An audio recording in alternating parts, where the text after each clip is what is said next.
Good evening, ladies and gentlemen. If it's Tuesday, it must be Tailgate Tuesday with the Idle Zone Syndicate. Oh, the mystery guest has arrived. Kyle Kister. Kyle Kister, mystery guest. Kylie. Where That's he why Becky used to write it on the pad. Pissed him off. She wrote Kylie. Yeah, Oh, Kylie constant. Keister or something like that. He called me. I called her, and she goes, "No, I didn't." Oh, It was that way on the website for like 2 years running.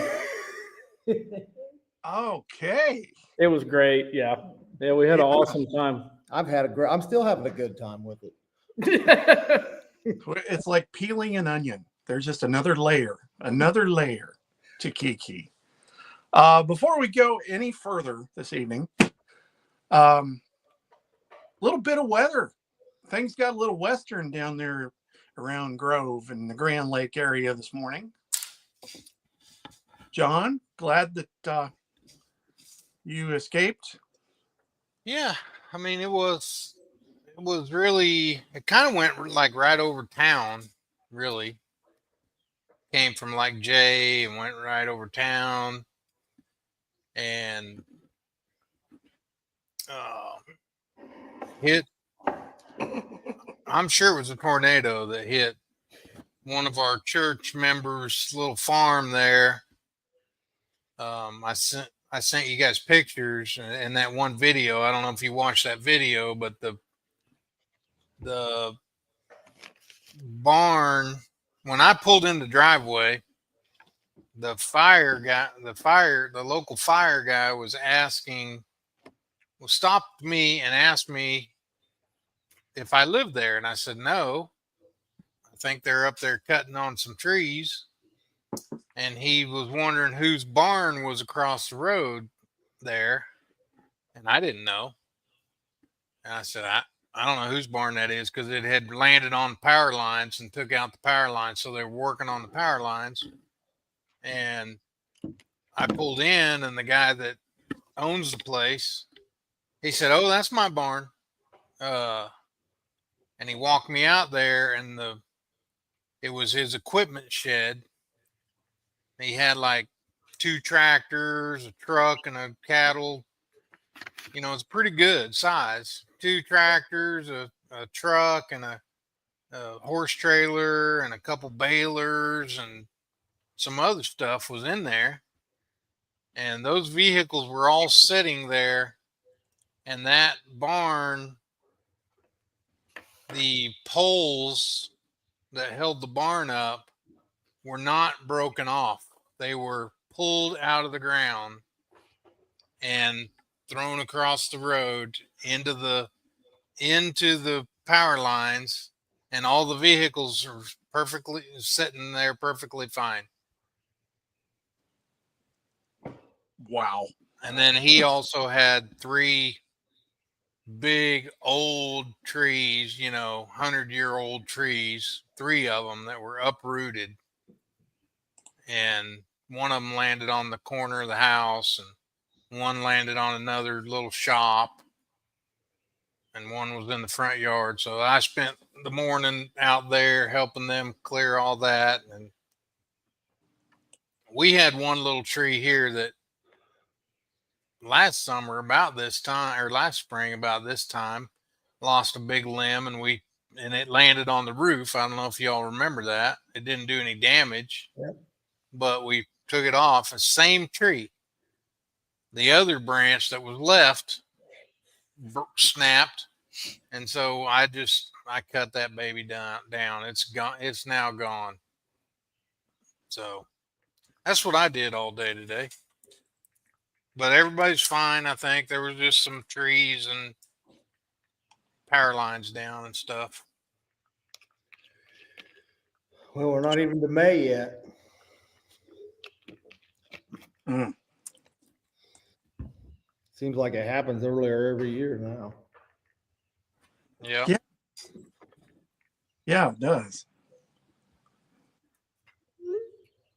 I'm playing Crank over here. I'm trying to share, and I was trying to load some pictures, and they're not going to load for me. But so it is what it is.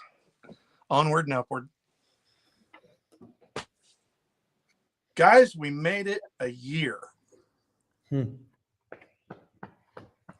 Just go ahead and pat yourself on the back, DB. Salute. That's good job. Go on, you too, buddy. Good.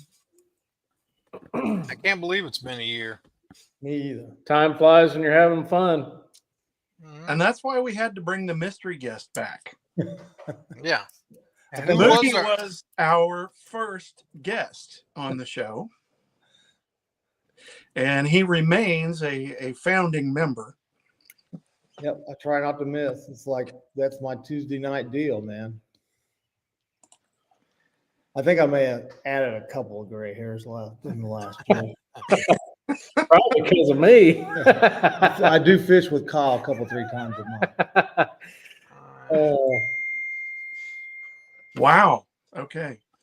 Well, Brandon Ackerson's on. So are you all right, Brandon? You have any damage, anything? He said he had no damage. No damage. Okay. he's on the Bernice side over there, so yeah. I think it was all on the J on up. We're on the other side. We just had rain. We didn't get any weather, real weather. Thankfully. We had a few things going on this past weekend. Where should we start? Should we start with the Moody report? might as well. I mean, he's looks like he's loaded and ready. I just brought the results and Do you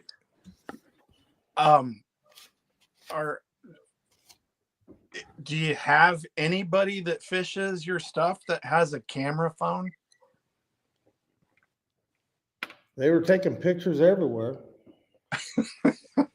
They're all over Facebook. We kind of got rained out Saturday. It was a mess. I guess I didn't quite plan for the rain, you know. There I am right there. That's where it all started Saturday morning. That was before the rain.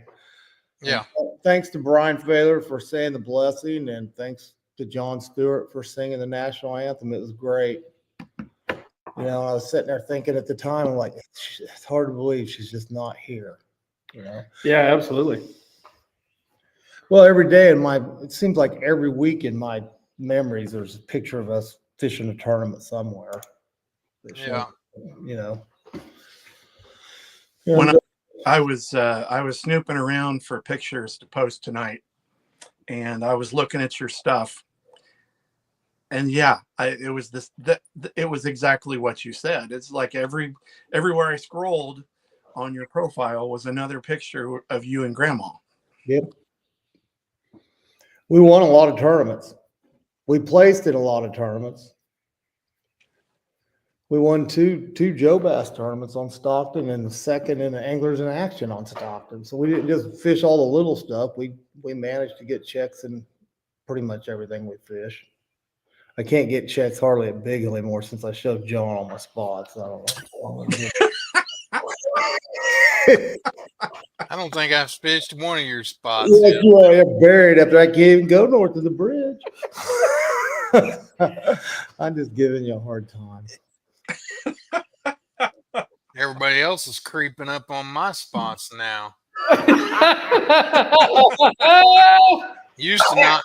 Used to not see any boats up there. Now it's friggin' I taking can't get number. up there. Now it's taking number. This guy was running his boat, and I thought he was going to wreck us. Hey, from now on, I've figured out exactly what I'm gonna do to keep that Black Ranger from going north of the riprap. I'm paying off the crappie fishermen at the bridge. Yeah, shitting. I wasn't the first one up there. I wasn't even the first one there this year. Yep. I figured there was going to be a wait line to get in the old pond.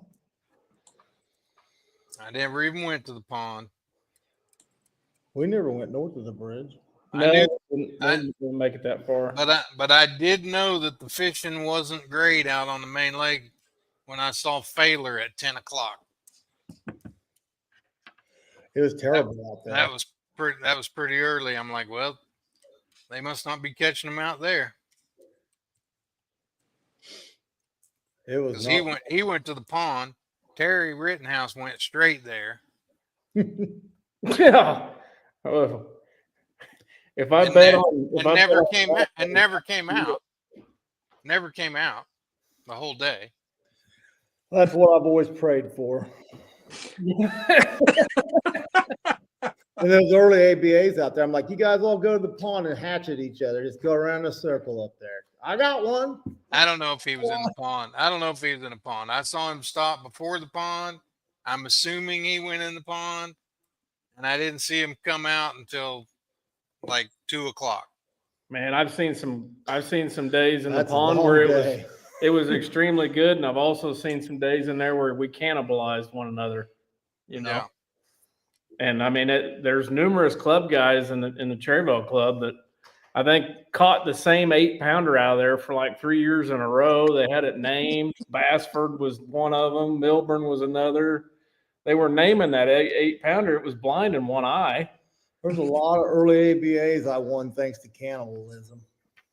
Yeah, there's a whole nother lake south of the bridge. Yeah, you you guys know. have fun up there. There's a big lake north of the bridge too. Really, I mean, not huge, but there's a lot of fishing. Jim Clegg come out there bitching because everybody caught his fish every time. And he said he was talking about it that Saturday morning out there. He's like, I suppose everybody's going up to the pond. Danny, you sure did. I mean, you know, Mark said it, but Saturday morning started off great. I mean, it really sucked that the rain moved in like it did because there was a good group of guys there. One of the things I enjoy about tournaments like that is getting to kind of chit chat afterwards. And man, it was just the rain moved in and it kind of sucked a little bit. But Becky's family was there. They cooked hamburgers, hot dogs, and served a pretty decent little dinner for everybody afterwards. That was outstanding. They had a couple of tents set up, kept everybody underneath them and dry. And Oh, cool. yeah, it was a good time. It really was a good time. Just we get had over this dadgum rain. We had a tent for me for Sunday, and then we didn't need it. It ended up being, it was beautiful Sunday over there. We had a great weigh in, and we had everybody got to eat together, and I got up and introduced Becky's family to everybody. And Saturday that kind of got messed up by the rain, so it's just one of those deals. And but it was a good time both days. We had a good turnout. You know, People were still. we would have liked to smiling have at them. more, but you always want more, you know. And there's a lot of tournaments going on, guys. It's hard to plan a tournament, and there's just so many tournaments everywhere, you know, all weekend long.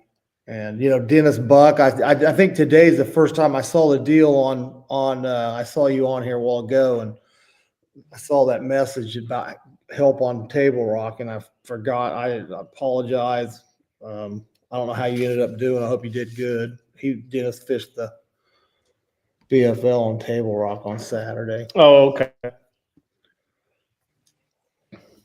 Hopefully you didn't draw somebody that's in the middle of the lake. Checking in manners. And they're shallow down there right now. You don't have to go do that. So you probably could have drug a French fry behind the boat all day and caught them. I think they're pretty shallow everywhere. Yeah, they're shallow at Stockton. We had a good time Sunday. We got to flip bushes all day, which is what we all live for. So, and we caught 20 keepers, so we don't have any complaints. Yeah. Nice. Anyway, I guess I can start out with the Big Hill tournament on Saturday. Brett Reinhardt and Angela Reinhardt won the tournament with 13.10. I don't remember what the money was. That piece of paper got washed out. Second, I think it was 5 something. yeah. Second was John Stewart with 12.94 by himself. Thank you. Thank you, fellas. Yeah. Third place was me and Kyle with 12.62. And the Big Hill really didn't show out as far as the fish goes. No. And I gave away a lucky $13.50. That was Glenn Harrison with 9.15. You'd have thought he won the lottery. he was having a good old yip over there. He was just him and his mom both. I like they spin it before they left the parking lot. I don't know. And last place, I gave last place $50 to David Bastion for the lowest weight with .90. And so he won $50 for it. And you know, everybody that showed, every angler got a double M reel service free reel clean And a T-shirt and a t-shirt. that you guys have on. Yeah. I want to thank Platinum Graphics printed the t-shirts for me. And I think they did it at cost. I don't think, you know, they did us right. Albers Marine, got to give them a big hand like always, because they're always there. And Roseanne came over for the weigh-in. Yeah, she did.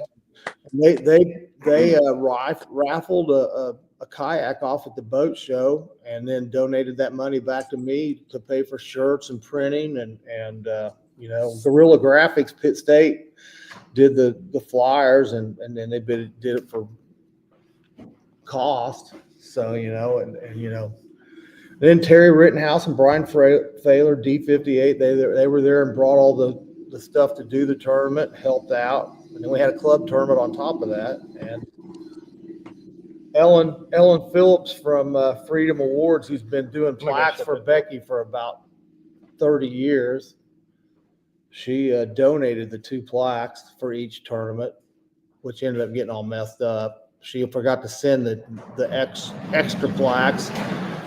And then I gave the one Stockton plaque I had to the Big Hill winners. And when I got over to Stockton Sunday, I was looking at the plaque and it was Big Hill. I'm like, Moody. Anyway, it's okay. That's a Barrett thing, man. What do you come on, Mark? Stuff happens. You ought to know, Danny, stuff happens, buddy. Yes. The angler didn't, that Reinhardt's didn't notice either, apparently. He sent me a text Sunday. He says, hey, I got I said, yeah, I know. And I said, when I get the other plaque in the mail, I'll run the 2 over to you and pick that one up. And I told the guys that want it Stockton, I'd mail it to them. And so we had a good turnout. We had 16 boats at Stockton, or Big Hill, excuse me, and had a good time. It was just a good family. It was really cool having Becky's whole family there cooking and kind of doing their thing together. Yeah. I'm sure she was smiling, you know. Yeah. So, and then Sunday we had 20 boats, and first place was 15 something. I'm looking for it. It's right there. 1583. Shannon Nelson and Jeff Glaska they were from Springfield, and they had big bass with a 551. Very good. Yeah. Second place was 1452 was second. No, And that that's was third. that was Jeff Gilbert and Scott Kennedy. They had second big bass with a 486. 1452 was second. 1451 was third. Oh boy. And then fourth place was the last place money, and it was 1433. And yours truly got first place out of the money with 1377. And then we gave Mike Butcher, for those of you know, Mike and his son-in-law Justin Amershak was over there fishing, and they weren't going to weigh their fish. And I told Justin, I said, you better weigh your fish.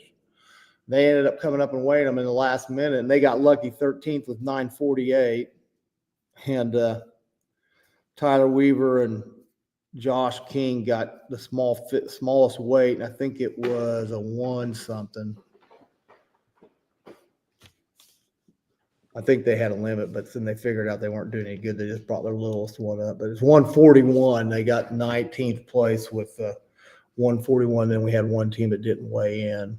And then I had 2 junior fishermen at Will Isaac brought his son Keaton. I don't know how old Keaton is. He's about 10 years old or so. And we gave him a $40 and a pack of Richard Fitzwater custom jigs. And Eric Kraft was there with Marshall, and we gave Marshall $40. And a pack of jigs for the junior awards. They were just happy. As Marshall went up there to get his Dana, Becky's daughter, was handing out the checks, the money when I was calling them off, and Marshall come up there and she went to hand him the envelope and he grabbed all of them. And she goes, "Oh no, you don't get them all. You just get this one." Well, at least his dad taught him right. Mm. But anyway, we had a good time, and both places were like, "We need to do this again next year." And I was going, "Okay." So we may do it again.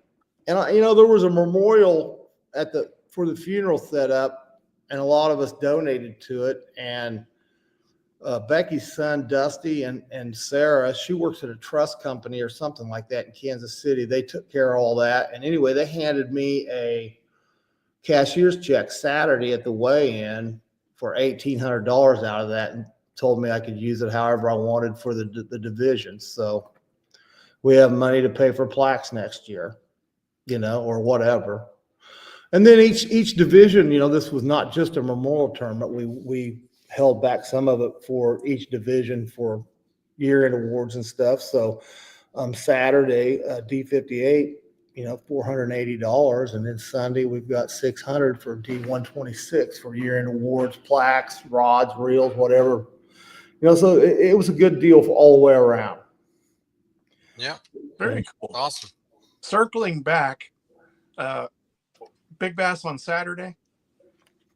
Oh, I'm sorry. That was would a have been freaking toad. It was 6 something. yeah, it was a Toad. 658 by Cody Goins and Kirk Kelly. I'm sorry I missed that. Second big bass was, I think, Jim Clay with 4.92, Sweet. which was a really nice fish. But when you looked at that 658, it was it was a big fish. We only had a 551 at Stockton, and there's been a bunch of toads coming in. But I'm telling you guys, in 30 years of fishing Stockton, I've never seen so many beds as I saw Sunday. I mean, we would pull in the backs of pockets to flip bushes, and there would be beds everywhere you looked. And they're mostly empty, so they came up and did their thing. I mean, all the fish we caught were pretty much post-spawn. And I was kind of surprised at that. I think there's still a lot more to come, but it was amazing. Of Yeah. course, when you can see 10 foot deep, Devin, what are you fishing this weekend? Is it Fishers of Men or something like that? Who? Devin Pino, he's asking what it's going to take to win at Stockton this weekend. It'll take between 15 and 18, unless a bunch of big ones pull up on the beds. When's Fishers of Men? Is that Saturday? I'm assuming. I was I'll hoping. be there. I'll be there Sunday for Joe Bass. He may actually be fishing Joe Bass with Jeremy, Yeah. with Jeremy Oh, Montgomery. yeah, could be. I hear they're on the rocks at the dam really well. That's where we spent our whole day, and I'll just give it to you, Devin. Split shot and Split shot, and yeah, that's if I didn't know that, he's sucking me in on it. That's what he's doing. Wow. First Liar does not have a chance around here. The thing about him and Jeremy Montgomery is they could probably go to the dam with a split shot and catch them. So I don't know. Probably. Terry, I'm glad that you caught 12 keepers in the hog pond, and yeah, we did come back and mention that. Terry Rittenhouse said he caught 12 keepers in the hog pond. And Brian said he culled 3 times in the hog pond when he went up there. Is what he told me. The cart must have made their way out of there. I maybe. tried to get Kyle to go up there. He's scared. Wouldn't do it. You can't see them. They're not there. That's what I said. I mean, you saw how I ran through there. I think he may have bumped a stump going through one of his holes going up there. I'm like, I'm pretty sure you did. I was trying to get to my pets, and Well, I got some bad news about your pets. They seem to have gone. I think they're dead. I think they're dead. Like, how about we just go fishing? Oh my. And you guys love each other and fish together and stuff. Oh yeah, yeah. We have a hell of a time. It's all good. We have a hell of a time. Anyway, I talked about my sponsors. I talked about the 2 tournaments. Our next ABA tournament at Stockton on May the 10th on Saturday.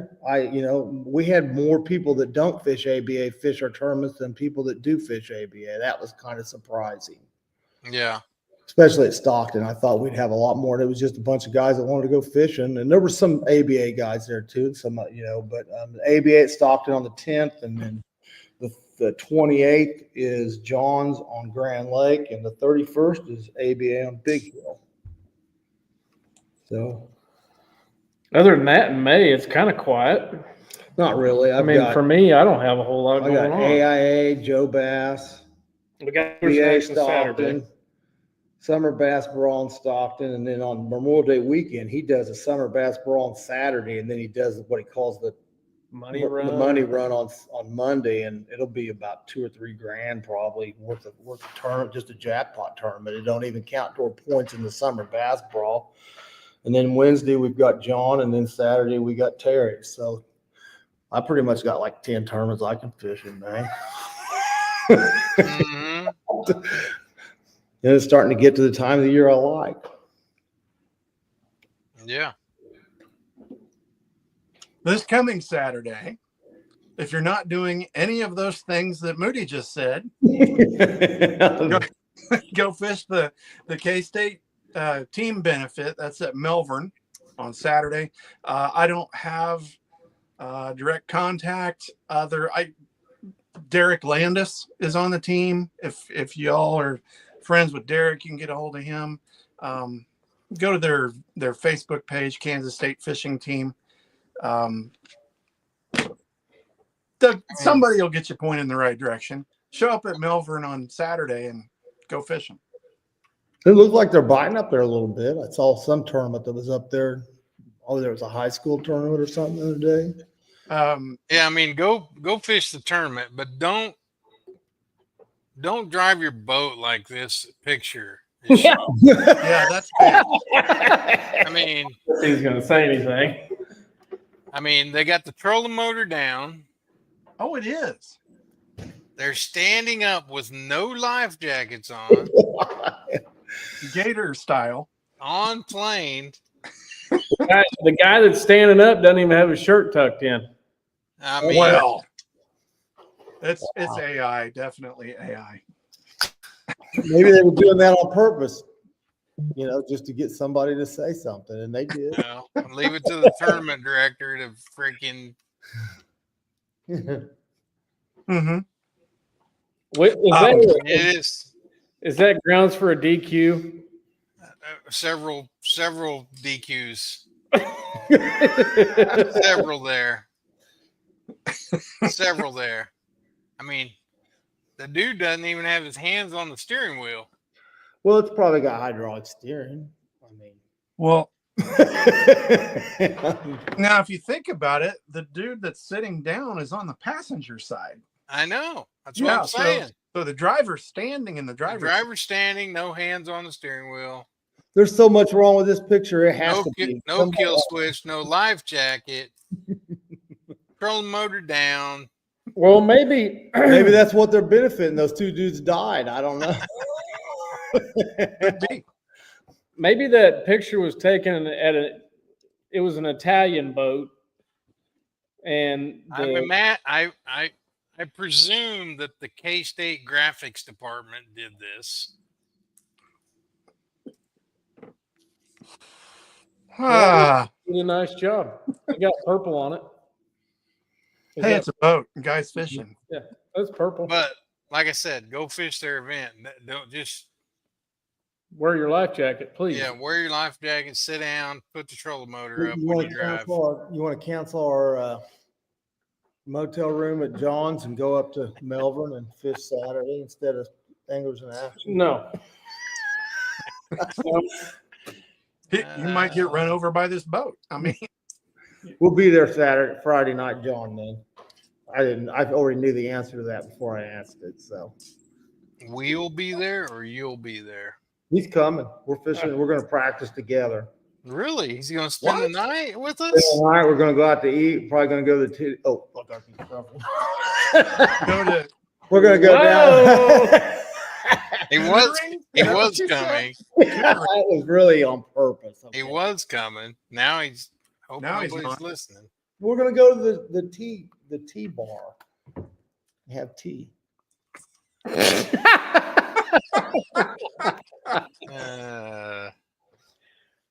I bought a 12-pack of beer for the tournaments last weekend, and I think the guys that were hanging around finally drank one. And I'm like, so we got some beer to drink Friday night. There you go. If it don't rain, It's gonna rain Friday morning, is what they said, and then it's done. It's not gonna rain. Okay, well, let's stop right here. Kiki, Dubs. do you have apparel for the rain? Yes. Well, for now. No. So No, no.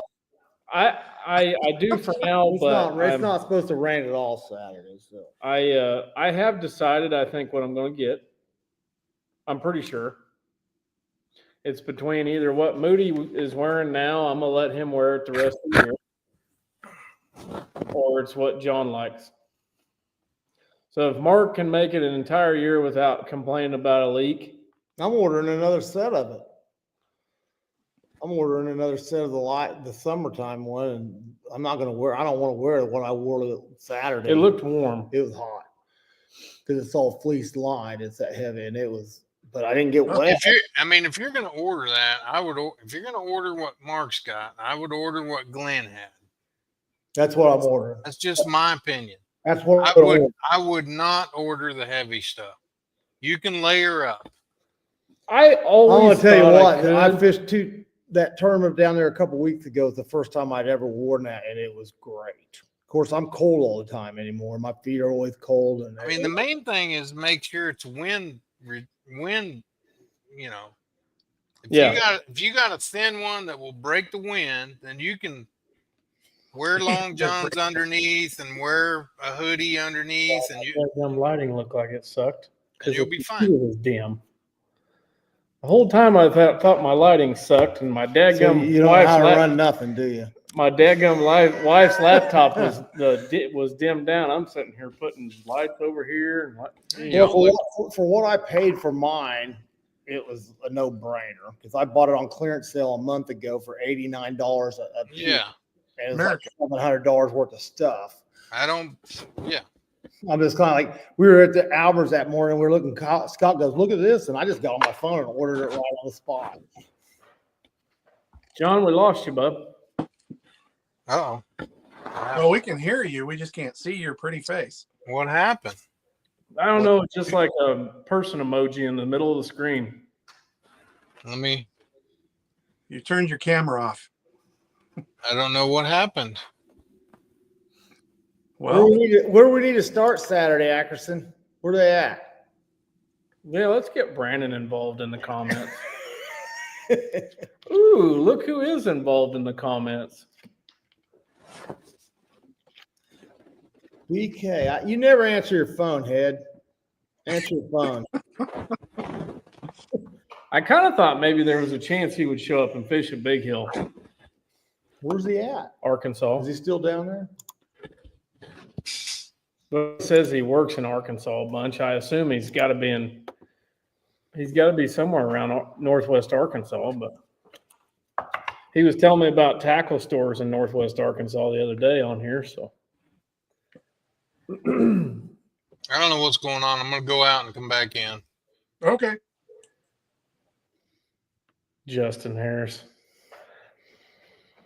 Who's This is it? Mark guy. Just somebody they drag in because they couldn't find anybody else. I'm like, He's the super sub. He can repair reels. If you guys really want him to start getting crazy, you can send him a pile of reels, preferably the ones that you found at the yard sale that have been in a rusty Folgers can for 20 years. Then you got to take the pliers to the drag just to get it to back off. This one just will not quite reel smooth enough. Maybe I need some bearings. Bring him those. It's like the rust is the only thing holding it together. Yeah. Make sure when you get hung up, you dunk those reels down in the lake, boys. That really makes them work great. The other day over there, Scott was dunking his, and I'm like, no, please tell me no. I'm I gonna mean, these are just- $300 pieces of machinery, and let's just dunk them in the lake. Ed says he lives in Clinton. Clinton, Missouri.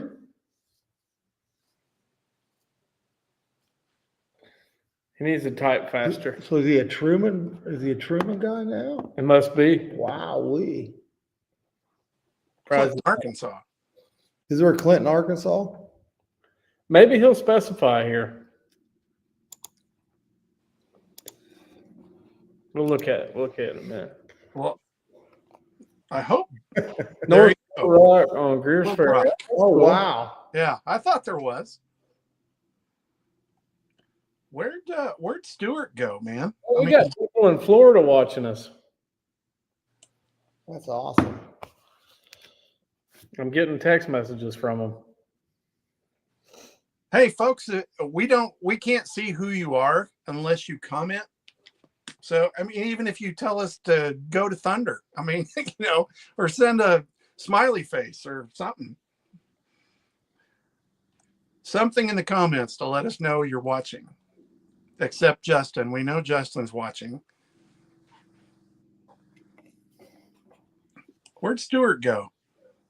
He said he was going to go out and come back. Well, he's been gone 5 minutes. Well, you got to let him come back. Remember, Yeah, you're the producer tonight. I am the producer this evening.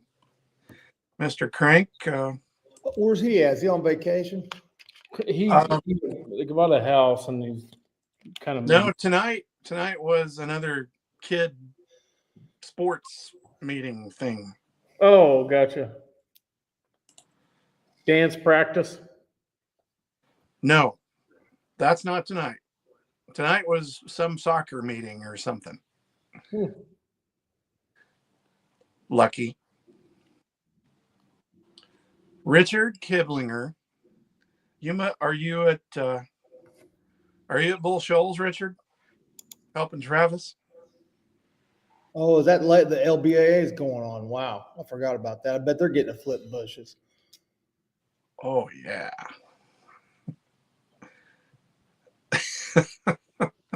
Watching from Hi, Liz.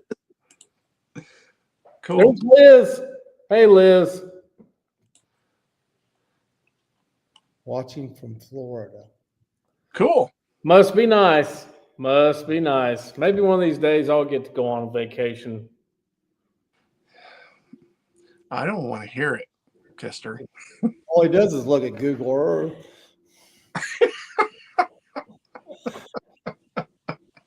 Liz is a fisherman. Fisherwoman. She trout fishes. She cat fishes. She goes bass fishing when I take her on Farlington. She likes to catch them on whopper floppers, and she's got a pretty decent talent for trout fishing. But I haven't ever been with her. She goes with her husband. They go all over the place, and they're a good time. We get to hang out with them in the summertime on Farlington once in a while, and they good people. Now, Brian, the Becky Minor Derby went well. Both lakes. We had one Saturday at Big Hill and one Sunday at Stockton, and had a good time. The family was there and cooked, and it was just a good deal.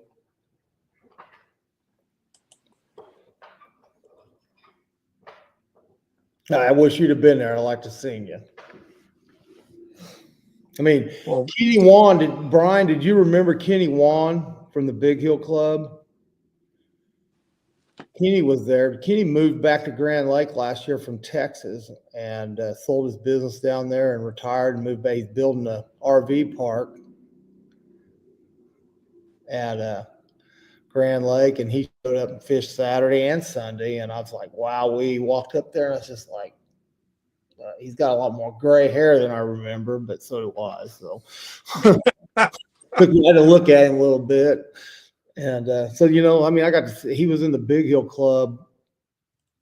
I don't know, Brian, when was that? The latter 80s? I don't know when he went to Texas, but he'd been down there a long time. So, you know, you got to see, and him and Becky was good friends, and Ben were good friends, and so it was pretty cool. So I totally did not mean to photobomb your story. That's fine.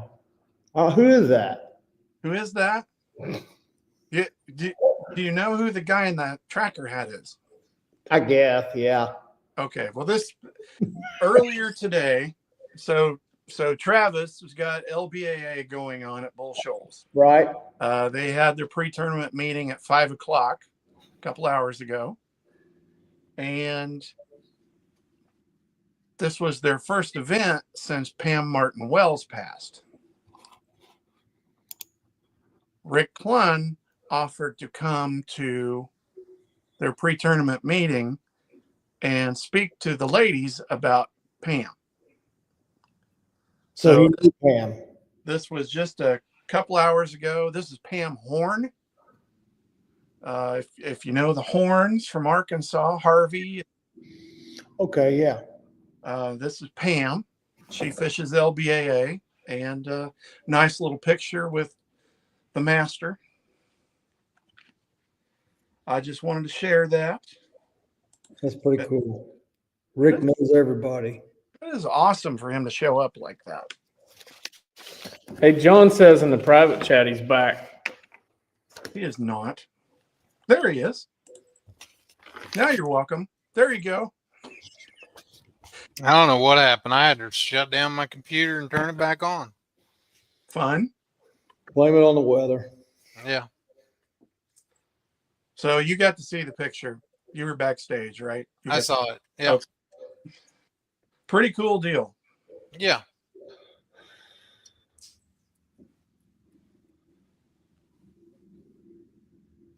Oh, so so what else went on Saturday other than stuff Moody did? Let's see. KBN College State Championship was at Perry this weekend, and they caught all the fish in the lake on Saturday. 21.5 was leading on day one, and 1875 was second. Holy goodness. And Is that for real? then the weather, and Saturday, that 21-pound bag ended up being 25 pounds, and they still won. That's all. They only had 4 pounds on Sunday. Like you said, well, that made sense what you said from the last time I was there. I don't think all of us together caught 25 pounds. So anyway, Terrible. I was there for a Mr. Bass, and I think it took like 4 or 8 pounds to win the whole thing. That is not worth it. That ain't worth a crap. It's Kansas. Dang. you guys are hateful today. I got second in Kansas Mr. Bass on Glen Eller with like 3.65. Wow. You know who won it? Dennis Samuel. Dennis Hamill. Nope. Scott Hamill. What was that, Danny? Scott. No. He was 14. Don Glick. Nope, he was 14 years old. I was 18. Or maybe 15. Jason Baird. Nope. Brent Chapman. Oh. Interesting. And I was like, who is this runt? And look at him now. I Yeah. hope he's doing good. I hope, Brent, I hope you're doing good. I hope your cancer, you got that all straightened out. And I think, Yeah. I think he is. Yeah. One more thing you have to endure from Kansas Bass Nation. Team series at Mozingo. That looked like we should have been there for that. Yeah. Yeah. I Never been there. I'm not even exactly sure where it is. I think it's northeast of Kansas City a little ways. More almost straight north of St. Joe, maybe just a little. Okay. It's not Okay. that far. It's 3 hours. I was in there looking at it. I'm like, how far is that? I punched in the maps on it. Is it like around Smithville somewhere? It's north of there, just a little further. Hmm. It's like 1,000 acres. It's like Big Hill. And evidently the place is loaded. I know Jesse used to talk like he loved it. I know when we had him on here a while back, he didn't really allude a whole lot about it, but Jesse used to talk like he really liked fishing there. How many boats do they have? I'm honestly, I'm not sure. So 15. you have to fish 3 of them to get to the championship. Right. And if you go to the championship the week before the qualifier, what becomes of that? If you win it, or how many? That's team championship. Yeah, Yeah. Team championship. Qualify for the team championship like Joe Bass. right. Yeah. So if you're going to be pre-fishing for the qualifier anyway on that You week, might as well be down there for the whole week. right? You might as well go get yourself eligible. Are they only taking one to the team championship, or is there more than one? It'll depend on how many boats they get total. With each 25 teams, they get one berth. So what's left to fish? No, you can still fish 3 in Missouri: Truman, Stockton, and Palmy. John, I thought I had that. Maybe I don't have they got that. Melbourne, and I think there's one that's like But Melbourne's a back-to-back. Melbourne something. No, that's Perry and Clinton. Perry and Perry Clinton, and Clinton. the last one. Next one is May 17th, 18th at Truman. Then June 8th at Milford. And then July at Palmy. August at Stockton. If you went Perry, So if you go to the one at Perry, that counts as 2. No, Perry and Clinton. you have to fish Melbourne or it's Perry Clinton. You got to Perry fish both of Clinton them. just counts as one event. It does? Is it 2? One entry fee or 2? One. Oh, I thought that counted as 2. So Nope. the Truman one is one tournament. Well, 2 that's days. out. I'm not going to that one then.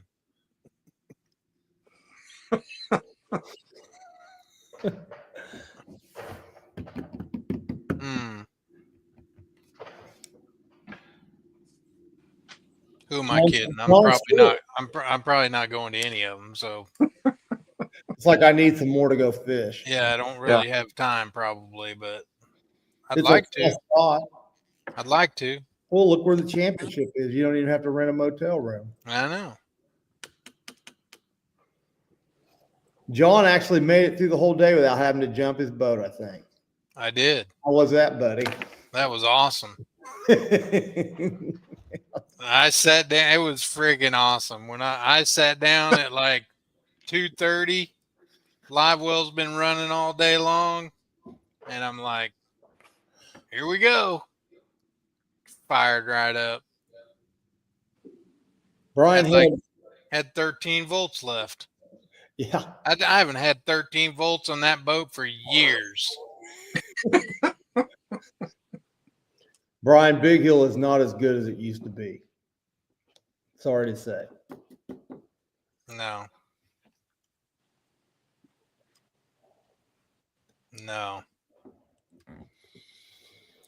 I'm pretty sure I know where they caught that big fish, though.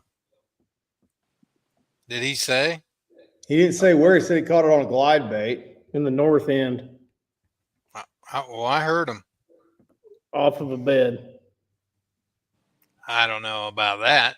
Well, Kurt was pretty sure it I mean, came you off can't. the bed, supposedly.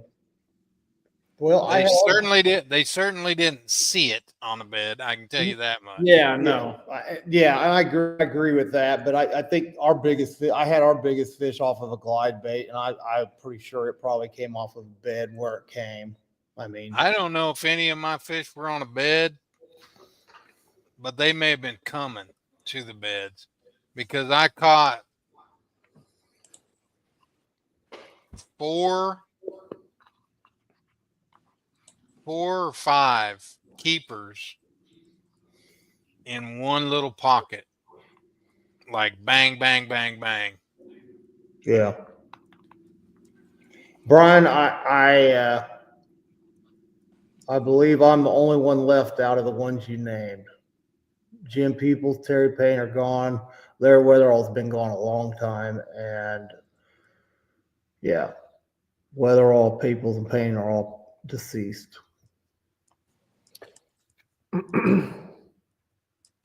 Yeah. Or they would still be fishing. Absolutely. Out of those guys, I knew Jim Peoples, Terry Payne. I never met with Larry Weatherall. Larry was old, not an old guy, but not when I started in the club, but he was probably the most versed fisherman that we ever had in the club. I mean, he won multiple red man tournaments, and I won my first club tournament behind Larry, believe it or not. And he was awesome. He was full of BS like all of us, but you know what? That's just part of it. There's still a couple of spots on Big Hill that I know certain guys call, oh, this is Larry's point, or this is Weatherall's hump, or whatever. So he definitely left his mark as well. Yeah. He was one of the founding members of Big Hill Bassmasters, along with Terry, Jim, Ben Miner. I don't know who all. I was there about two years after they started, I think, when I started fishing with them. I was just a baby. I fished my first club tournament with them in '85. I was 18. So Big Hill looked like a lot different lake in 1985 than it does now. I mean, it was pretty incredible. I was still cruising around in a hatchback of a hatchback Gremlin at that point. What year were you? What year did you arrive? 88. Gremlin. You had I had a Gremlin. What color was yours? My dad's was red. My aunt gave it to me because it had a bashed in back fender and it was green. Yes. I had, I think in '85 I had a Z28, but I didn't use that for fishing. But I had a ’73 green and white Vega that I strapped my Oh yeah. 2-man on top. That green Gremlin, I drove that thing till the axle fell off it was in Colorado, and I lived in an apartment, and the axle fell off in the apartment parking lot and complex parking lot. And I got these I got like 3 or 4 warnings that I need to move it or they were going to take it. So I cleaned everything out and took the tags off of it and let them take it. That was smart. Yeah. And then, so my next car, I had a roommate. He was from Michigan. He was going to school to be a Mercedes-Benz auto technician there in Denver or something. But he decided to go back home. He was from Michigan, and he decided to go back home, and he owed me rent money, and I didn't have a car. So he gave me his green Ford Pinto to trade for rent money. And I drove that sucker till I got my first truck, till I traded it in on a truck. Yeah, I remember when I got my first pickup too. It was amazing. Yeah. And we used to jam. We'd stack two scams on top of the Vega and strap them down, and there'd be 4 of us in the Vega and a cooler full of beer in the back, and it was, I don't know how I lived through it. And That was a different time. Oh yeah. That now. And we Might as had well, might as well have a 6-foot flashing banner that says "Arrest me, I'm drunk." Yeah.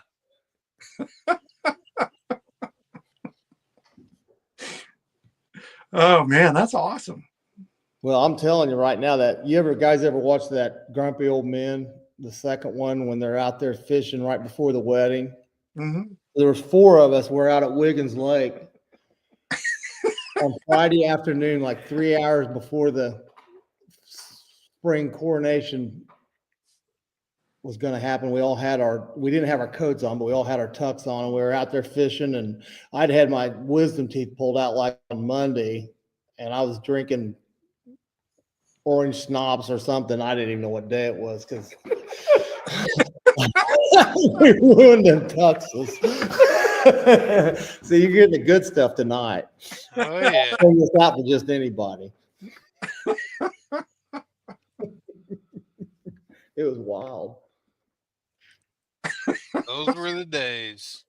Well, you know, my dad, he still had a Gremlin. It was a different one when he passed away, but he used his Gremlin to threaten me when I was a younger kid, still living at the house, you know. So the best part of you ran down the hatchback of that Gremlin. You realize that? It was a lot of that. So Yeah. he had a Gremlin when I was young, or before I was conceived, and he still had one when he passed away. So he was an AMC guy through and through. So I come wheeling in there about an hour before the coronation, and my dad was on the back porch just going. He knew. He looked at me, and goes, I said, I got to switch cars. I can't pick her up in this.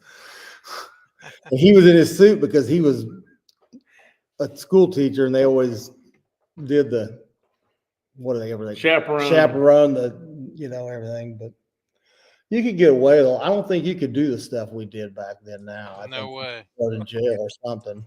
And it was the good old days. they definitely made it. Thanks to you people, that you guys made it harder for us younger people to have fun. I get pulled over and they'd go, he'd say, I'm calling Homer and tell him you're on your way home right now. That's pretty much was the and, okay. I mean, all it was an ass whipping when you got to the house. Kinda, yeah. I mean, he maybe- says, I'll wait. My dad, he'd say, he'd take his class ring off, throw it on the table, and he'd go, I ain't gonna hit you with my class ring on. And then he'd say, go to bed, we'll talk in the morning. We wanted to make sure you were sober, so you remembered no it. kidding. You wake me up at 5:30 and have the eggs out, and you're just going, ugh, there ain't no way I'm eating eggs.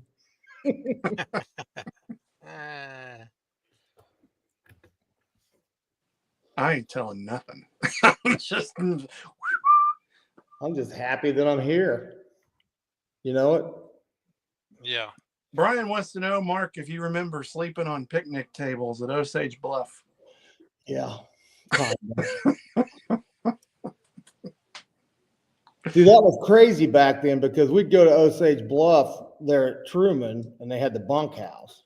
Mm-hmm. You could stay in the bunkhouse for like $8 a night, something like that. I don't know.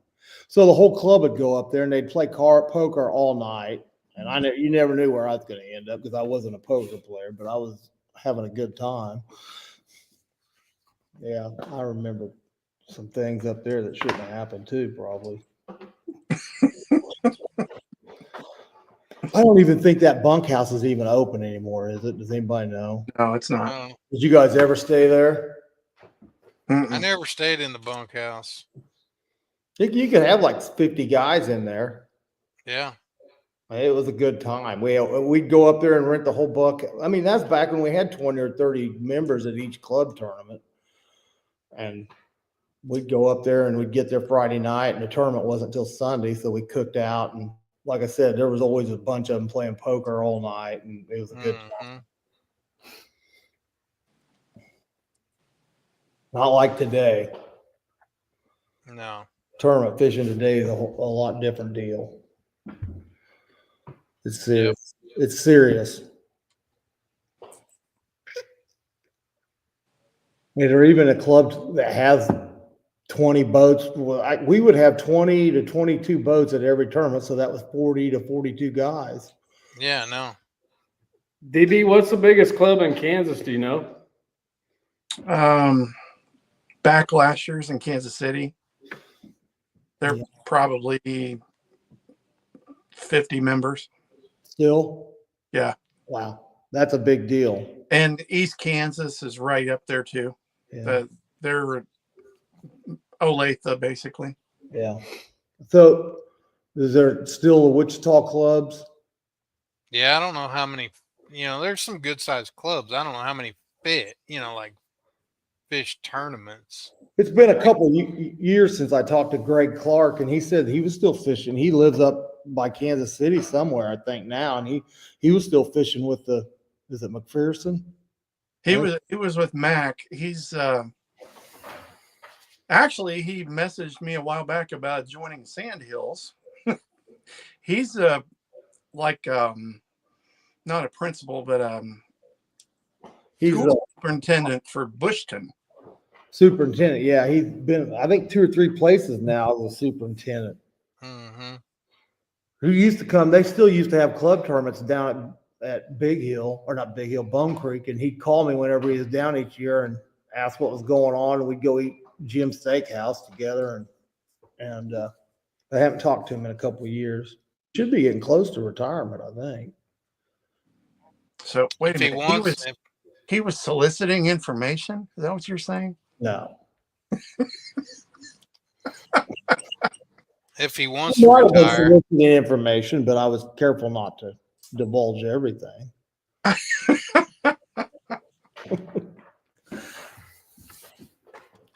No, I don't fish out there enough anymore that it even matters now. It's changed. Bone Creek's nothing like what it was 10 years ago. It's still good. There's Yeah. still good fish in there, but it's nothing like it was 10 years ago. yeah.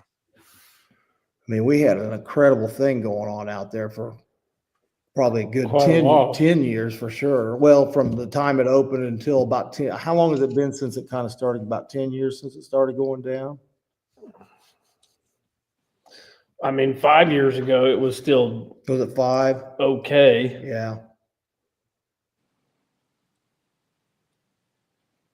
I mean, it's still okay. Yeah, it's still okay. It's not. I mean, I don't, the last tournament out there that me and Glenn fished together, we had 26 pounds and got second. Yeah. And I haven't seen it like that since then. And that's been several years ago. They used to have a benefit tournament out there every March for the Cheerleaders or something. Pitt State volleyball girls. I think that was at least 5 years ago. Yeah. It was incredible that day. Yeah.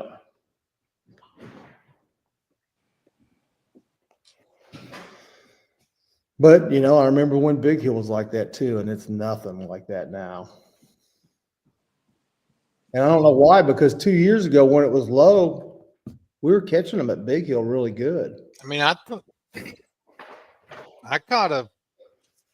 think the spawns have been good, so it might get better.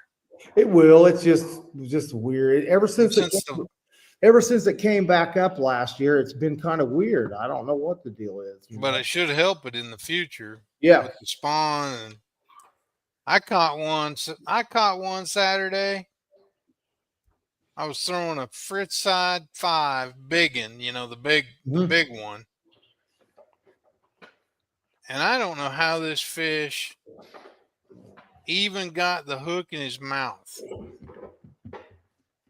See if I can get. I mean, it was ridiculous. Brought you a candy bar. Oh my. I mean, It was dirty up there, wasn't it? yeah. Wow.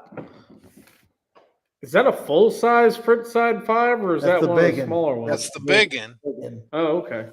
Fritz side biggin, but I mean it's as big as the fish. That bass is not a big one. I mean, that's No. last year's. That's a little one.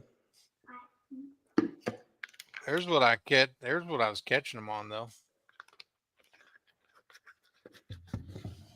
Kermie, Is that what I can't, is that a float one?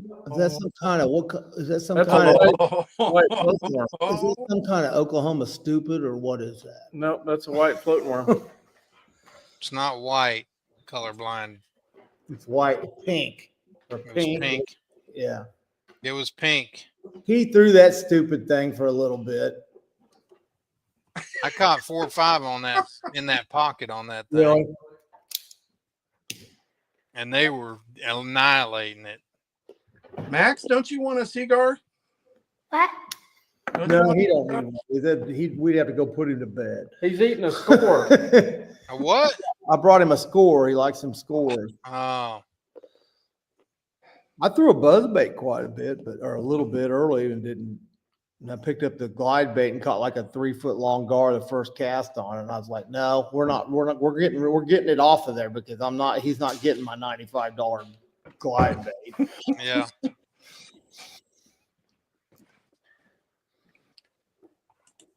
I caught like a 10-pound catfish on a spinnerbait. Terry Rittenhouse said he was catching them on spinnerbait. Imagine that. Spinnerbait and swim bait. You know what I caught the rest of them on. Jig, tube. Yeah. I caught, I think our 2 biggest fish on the glide bait. And then I caught a couple on a chatterbait, and the rest of them just came on a Senko. I could not get them to eat a chatterbait. I think I caught 2 on it.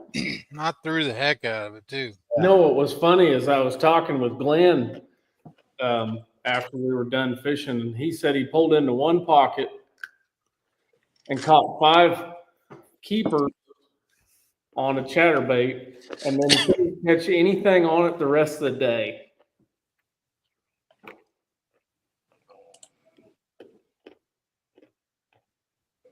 Yeah, the first fish I caught was on a tube. And I flipped it up there and boom, and I set the hook, and it felt like it might have been a small keeper. It was a crappie about that long. Wow. Oh, nice. That was the first fish, and I'm like, well, crap. They're spawning. What'd you catch yours on? You catch them on a D-bomb Full-size brush or hog. brush hog? Yeah, I threw that too. Well, not a brush hog. I threw the destroyer. I couldn't catch him on a D-bomb, and I put a bigger full-size brush hog on and caught a few fish. I didn't catch very many. I was kind of sucking a little bit, honestly. But thank God for Mark Moody. I caught the first. No, it might have been the second one. Second bass I caught, I pulled in that little pocket and flipped my tube up there, and it just started running off, and it was that 460. Jumped like 3 times, but they were eating it good. You know, sometimes they'll eat that tube good, and sometimes I just can't keep them hooked. I had a problem with that on the Senko. I had several fish that I didn't catch, and I don't really have an answer for it. They were eating it good, man. I didn't have any problem. I did break one off that I probably would have. I'm sure it would have culled for me, so that would have given me the win. But everybody lost one, probably, or 2. I had a decent fish, I think, hooked, and I saw sort of saw it a little bit, but you know, I had it about halfway to the boat, and it was kind of just sharking sideways and just come unbuttoned. But you know, this time of year that they just bite funny.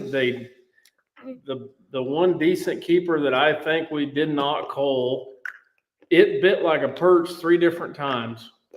Huh. And then I was like, I think I got one. I literally went on point, you know, and I was like, yep, there he is. And I finally decided to set the hook because it was just like peck peck.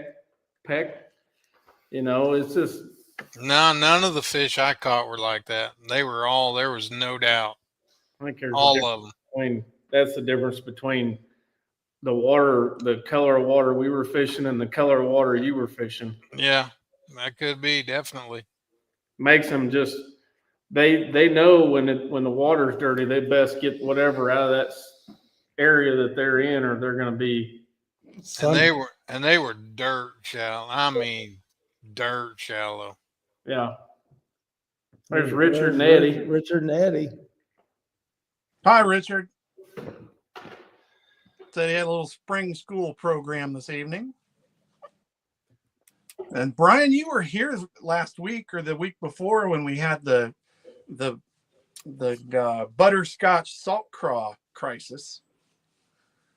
Yeah, I almost went to the basement that night and broke out the tackle box with the small claws in it. But I decided, no, I'm going to keep that to myself. You heard me though. You heard me say the tackle box with nothing but salt crawls in it. I know there's at least 100 pack of black neon left in there, which is what I threw a lot. Yeah. And I was looking at them a while back. I'm like, it's no wonder that we're catching them on different stuff now, but I think they still work fine. I would think they probably work good. So are they even making? Are they not making them anymore? No, I think they are. All right. I mean, somebody bought Gene LaRue. Who was that? Well, he got bought. Pure fishing, wasn't it? Yeah, no, just now. yeah. Like just recently. I don't know who owned it when they bought it. I think it was in Tulsa. Yeah. Yeah. Somebody just bought it. I think Yum might have just bought them. Yum. That's right. It's Yum. And they said they're going to keep making the salt crawls. Wow. Because we used to go to Gene LaRue's house there in Cape Fear when we'd go down there when I was a little kid with me and my dad, and the guide there that Bobby Sullivan had a resort there at Cape Fear. His wife had my dad in high school, so he always kind of took me out because I was just a kid. And all he threw back then in the summertime was those Gene LaRue salt worms. He didn't throw a salt crawl. He tore blue salt worms that had a little curl tail and a tomato. And we'd always go over there to Gene LaRue's and get a bag. I mean, you went in there like you were talking about, there'd just be rows of them. You bought them in the bulk, you know. Mm-hmm. And I caught a lot of fish on those salt worms. He taught me how to flip them in cedar trees, and it's pretty cool. Yeah. Bobby Sullivan was at one point was the all-time money winner for Central Pro-Am. And there was a lot of good fishermen that came out of Table Rock back in the day. Mm-hmm. I mean,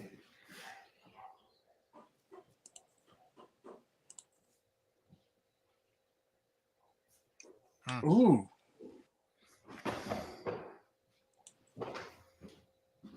Matt is correct. what did he say? Yum is making 4-inch salt crawls. Yeah. So I'm looking right now, looking at their page. Yeah. They put out a big old video about it and how they were going to keep the same formulas and all that.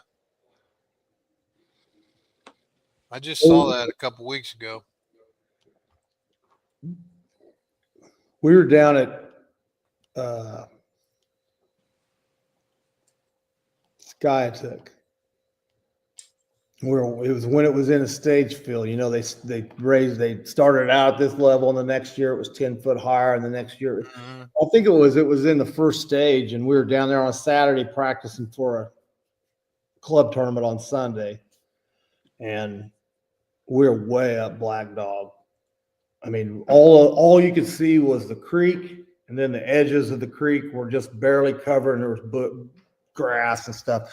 And me and my dad ran into this gentleman down there that lived there, and he asked if we'd been catching anything. I said, not much. And he threw us a bag of 20 tomato salt crawls. And he says, throw the tomato salt crawl. That's all they're biting on. He goes, don't use them today. Use them in your club tournament tomorrow. I caught 16 pounds on Sunday on that salt crawl up there. and Hmm. won the tournament. It was incredible. Then I think I went and bought like 3,000 of them and never caught enough of them again. I may still have a few of those too. and, and Jim Rogers in Lamar made his own baits and his old worms, and he had a grape worm that he made that was lethal on Stockton. Yeah. And I used to buy them in a 500 pack. I don't think I have any of those left, but I know one guy here in this town that bought 10,000 off of them when he quit making them. Yeah. That's a lot of worms. And that guy Yeah, knew it what is. he was doing with a fishing rod Yeah. too. So, do you have any Jim Rogers crankbaits? Didn't he Yeah, I he had have. some I crankbaits probably- and custom paint them? Yeah, he actually I used to go over and buy his square bills, which they looked like a big O. And it was the big Jim. Imagine that. Yeah. And I'd go over there and he'd put an extra stripe on them for me, or he'd put a red gills on them that he didn't put on the other ones. And then he would go over to the tank and pull it through the tank, and he'd get it out and he'd heat the bill and bend it just a little bit. And he'd say, okay, do this with this one, do that with that one. He took me over to one of the first time. He took me to Stockton when he was just barely still fishing one time, and he swam a white grub in the back of Greaser Creek and caught more 3-pound bass. And I was just going, it was just stupid, And then he'd take me out on the main lake and he should say, there's going to be a smallmouth right here. And he'd catch a 3 or 4 pound smallmouth. And of course he won. I believe that he won a BASS tournament. He fished in the 70s. I don't know that he ever won one or not. I think he did though. He had a pretty cool little tackle shop in Yeah. Lamar. Jim Rogers. Yep. Yeah. I don't know. I can't remember. He's a heck of a nice guy. He loved that we were coming over there all the time getting stuff from him because we were just kids. And he just loved that the kids were coming in there buying tackle, But, his stuff started getting, some of his crankbaits have gotten a little collectible now. I probably still have 50 or 60 of them. I don't know. There's a box full of them down there. But the ones that he signed, I sold several years ago to a guy that's gone now. His name was Foster. Ed Foster. He collected them. Ed was a deal And for collectible stuff. I had a whole bunch of his square bills that he signed his name on that he made me that were not catalog colors.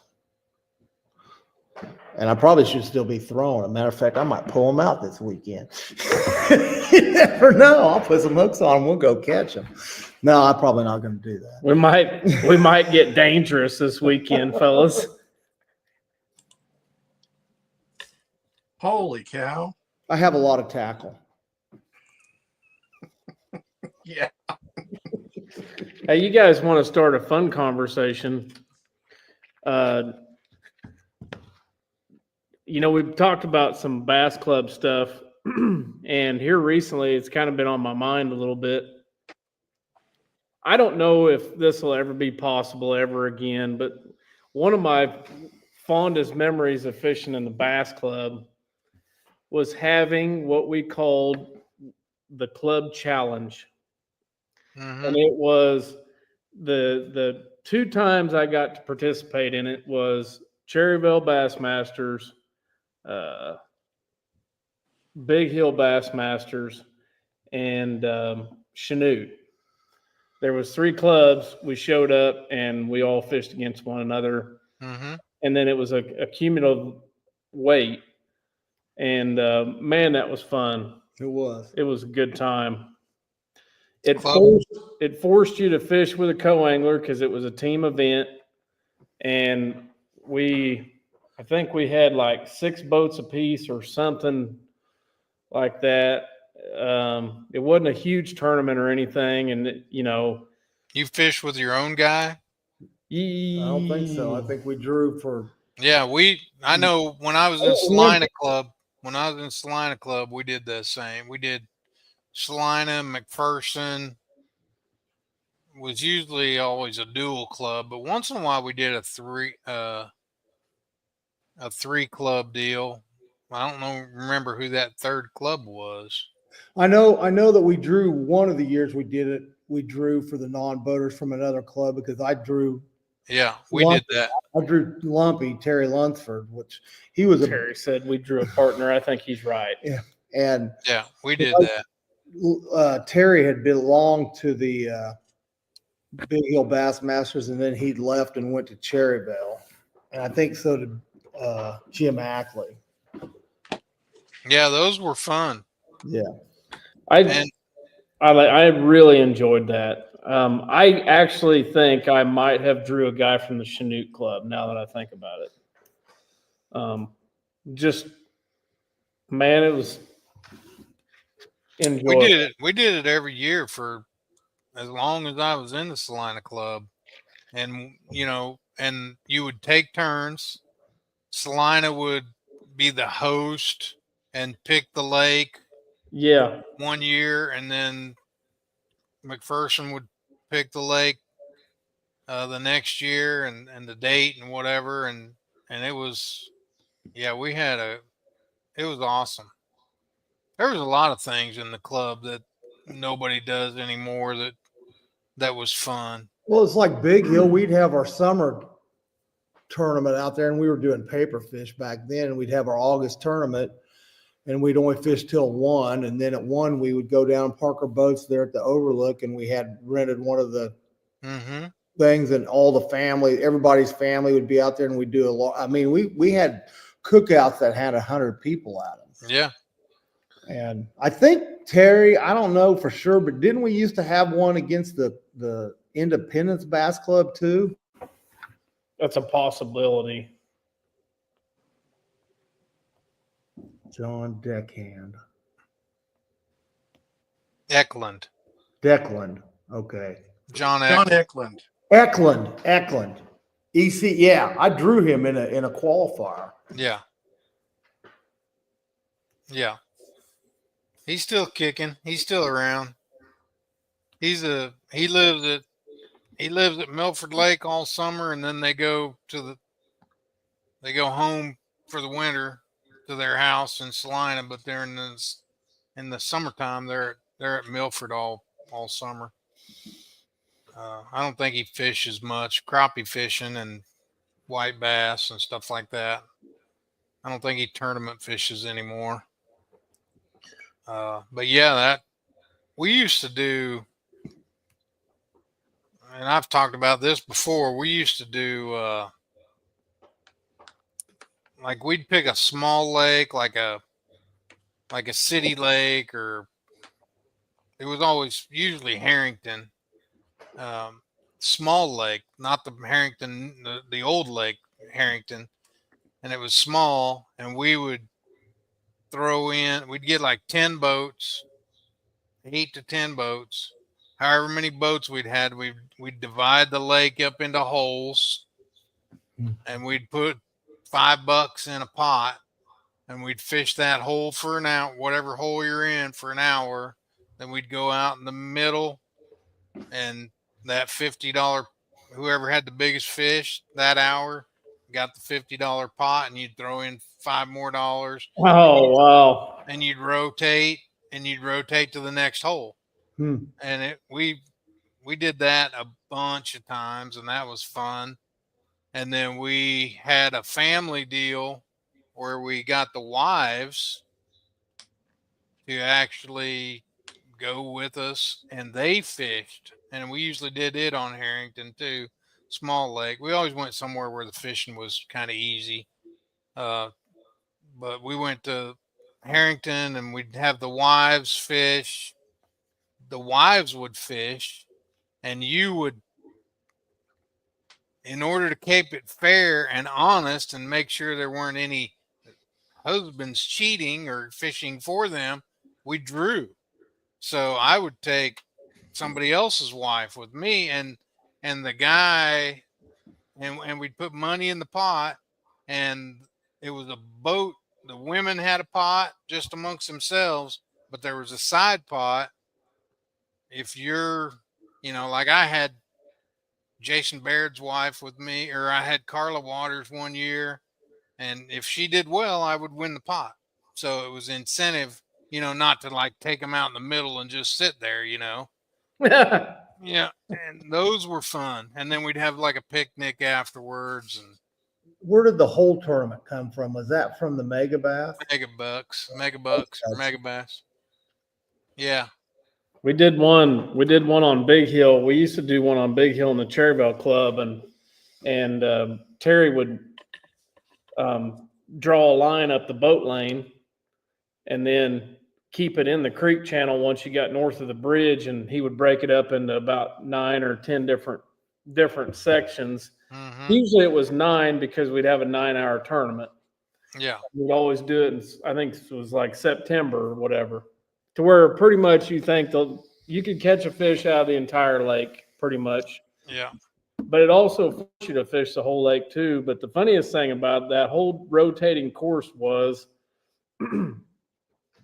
every hour on the hour, you were supposed to be in the next, Hole. the next hole, right? We had one club member, Craig Bassford, and he drew, let's say he drew like hole 5 for his first spot, and then you go to 6, 7, 8, 9, 10. He was an insurance salesman. He was smart enough to know you got to rotate, and you're supposed to rotate clockwise, okay? So his first hole would be like number 5, and let's say it was Berm Cove to Supper Club. Well, Terry, how come Craig's on the hump for 3 hours? I don't understand. He's supposed to rotate. He's supposed to be like north of the bridge at this point. Like what? See, and he's calling the funniest thing was Craig and Jim because they always played stupid. Yeah. Oh, I didn't know I was supposed to be. It's like you had to run them off. Like you're not supposed to be in this hole. One of them still played stupid, and the other one's not around. Yeah. Well, one of them, I'm not for sure if he's playing stupid anymore or he just forgot everything that he learned his entire life. But I like making fun of elderly people, but my gosh. Don't. You're not to that stage yet. I want to circle back through the comments. I don't know if my buddy Ryan is still watching, but Ryan McGuire commented, he's not a fisherman, not a fan. He just tuned in because I shared the live. Cool. Yeah. Wow. So thanks for the comment, Ryan. Welcome. If you're still watching, we appreciate it. He was congratulating us on a year of shows and happy anniversary and all that. Fun thing that we used to do with Sandhills, we used to do a parking lot tournament. And we would go, we fished a lot out northwest. So we'd go rent like the entire motel at Stockton. And you would draw your partner on Saturday morning. You could fish Webster, Kerwin, Norton, Cedar Bluff, anything that was within, I think we said within an hour and a half, because that would allow the guys to go to Cedar Bluff if they wanted. But we all left the parking lot at the same time, and you just had to be back in the parking lot at 5 o'clock or whatever. Yeah. Then the winner got to choose where everybody fished on Sunday. That'd be fun. And it was fun. And we even did that with McPherson a couple of times. Our club in Alabama did that for our championship one year. We rented cabins at Wheeler State Park, which is basically on the dam between Lake Wilson and Wheeler. But Lake Wilson's real small. Wilson's only like 10 miles long. And then Pickwick is below it. So you could fish Wheeler, Wilson, or Pickwick, whatever you wanted to do, whatever you wanted to fish. And that was a lot of fun. And that was a 2-dayer. We fished Pickwick both days, but some guys fished Wheeler and then went to Pickwick, or Wilson and then went to Pickwick the next day, or Wilson both days. That was a lot of fun. Yeah, clubs just don't do that stuff much anymore. And I mean, I give credit to the Alabama club that because they do still that I was in. It's a buddy. Everything's a buddy deal down there in Alabama. There are no draw clubs, none, because guys aren't going to show their spots to a co-angler. So there are no draw clubs in Alabama. Very few. I don't want to say no. There might be one or two, but they're all buddy clubs. But the one I was in had about 18 boats that fished pretty regular, and we'd fish all year, and then we'd pick a 2-day. We'd for the championship we'd have a 2-day, but we always went somewhere that we didn't go all year. So like, you know, we lived around the Birmingham area, so we didn't have to go anywhere. I mean, there was 5 or 6 awesome lakes within an hour. You know, Gunnersville, Logan Martin, Lay Lake, Smith Lake, you know, Neely Henry, Mitchell, all within, you know, Jordan, all within an hour of Birmingham. So we'd fish all them all year. And then for the championship, we'd go somewhere far away and we'd rent cabins. You know, we went to Seminole one year. We go to Chickamauga, you know, and we just rent cabins, cook out. You know, we'd pitch in. We'd figure out how much money the cabins were. We'd pay like $50 extra per guy, and it would pay for all the food. And we'd have steaks one night, and we'd have chili one night. And it might cost you, including the entry fee for the championship, maybe $200, $150, $200, and it was awesome. We'd have a great time. Hog Hunters is gone, Brian. I think about 5 or 6, 7 years ago was their last tournament. That was a Southeast Kansas circuit that fished Missouri and Oklahoma since, I mean, they were the longest running circuit. Mike, I can't remember my names. Goebel? Goebel. No, not Goebel. From Chanute, he ran it. Yeah, I can see him. Yeah, I thought his name was Mike Goebel. no. Oxlong. Mm-mm.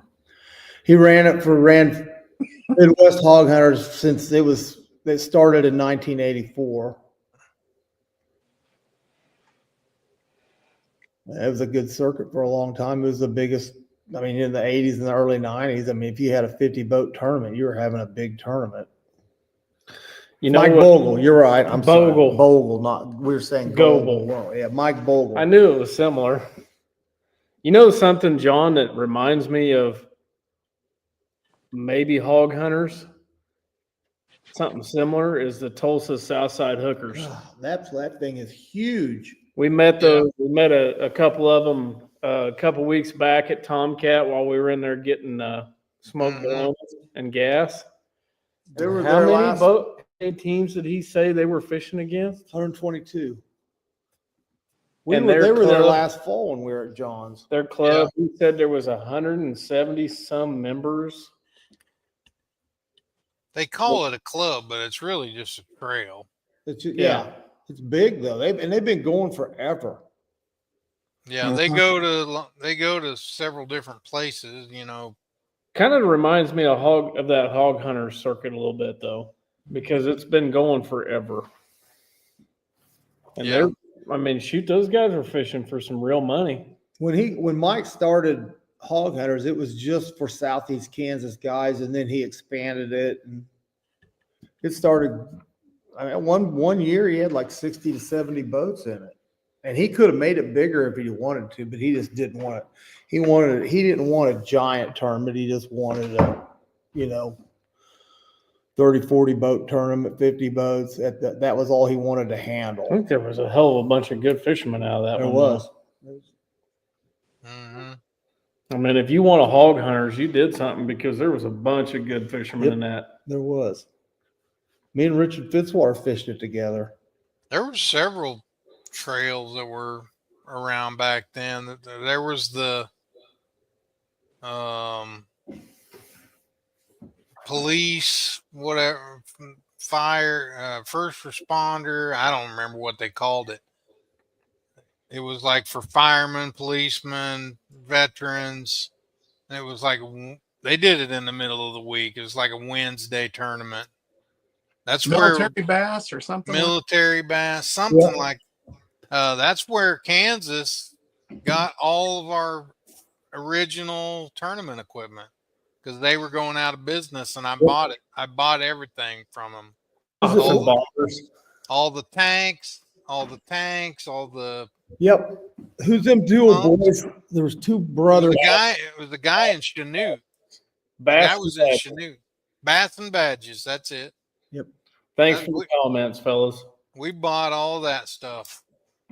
You know, there's two older gentlemen that used to fish the Federation's buddy tournaments and stuff from Caney or someplace that won a Bass and Badges, won a Bullet Bass. The Wards. Ward brothers, that's it. Yeah. Jack and his brother. Yeah. Carl. Jack and Carl. They Yeah. won a boat. Yeah. Yeah. I know what he caught them on. Black and blue jig, boys. That ain't no secret. Them old boys could catch them. Jack was the best black and blue jig fisherman I've ever seen in my life. How do you know? He wasn't even He born had a yet. natural. He had a natural. He wasn't shake. even born yet. He had a natural shake, and he sat there and hold it in place and sit there and just go. Oh, there's one. Oh, you're going to hell for that. He did. He was one of the I best. mean, how do you even know that? You could have been. You were still shitting your pants.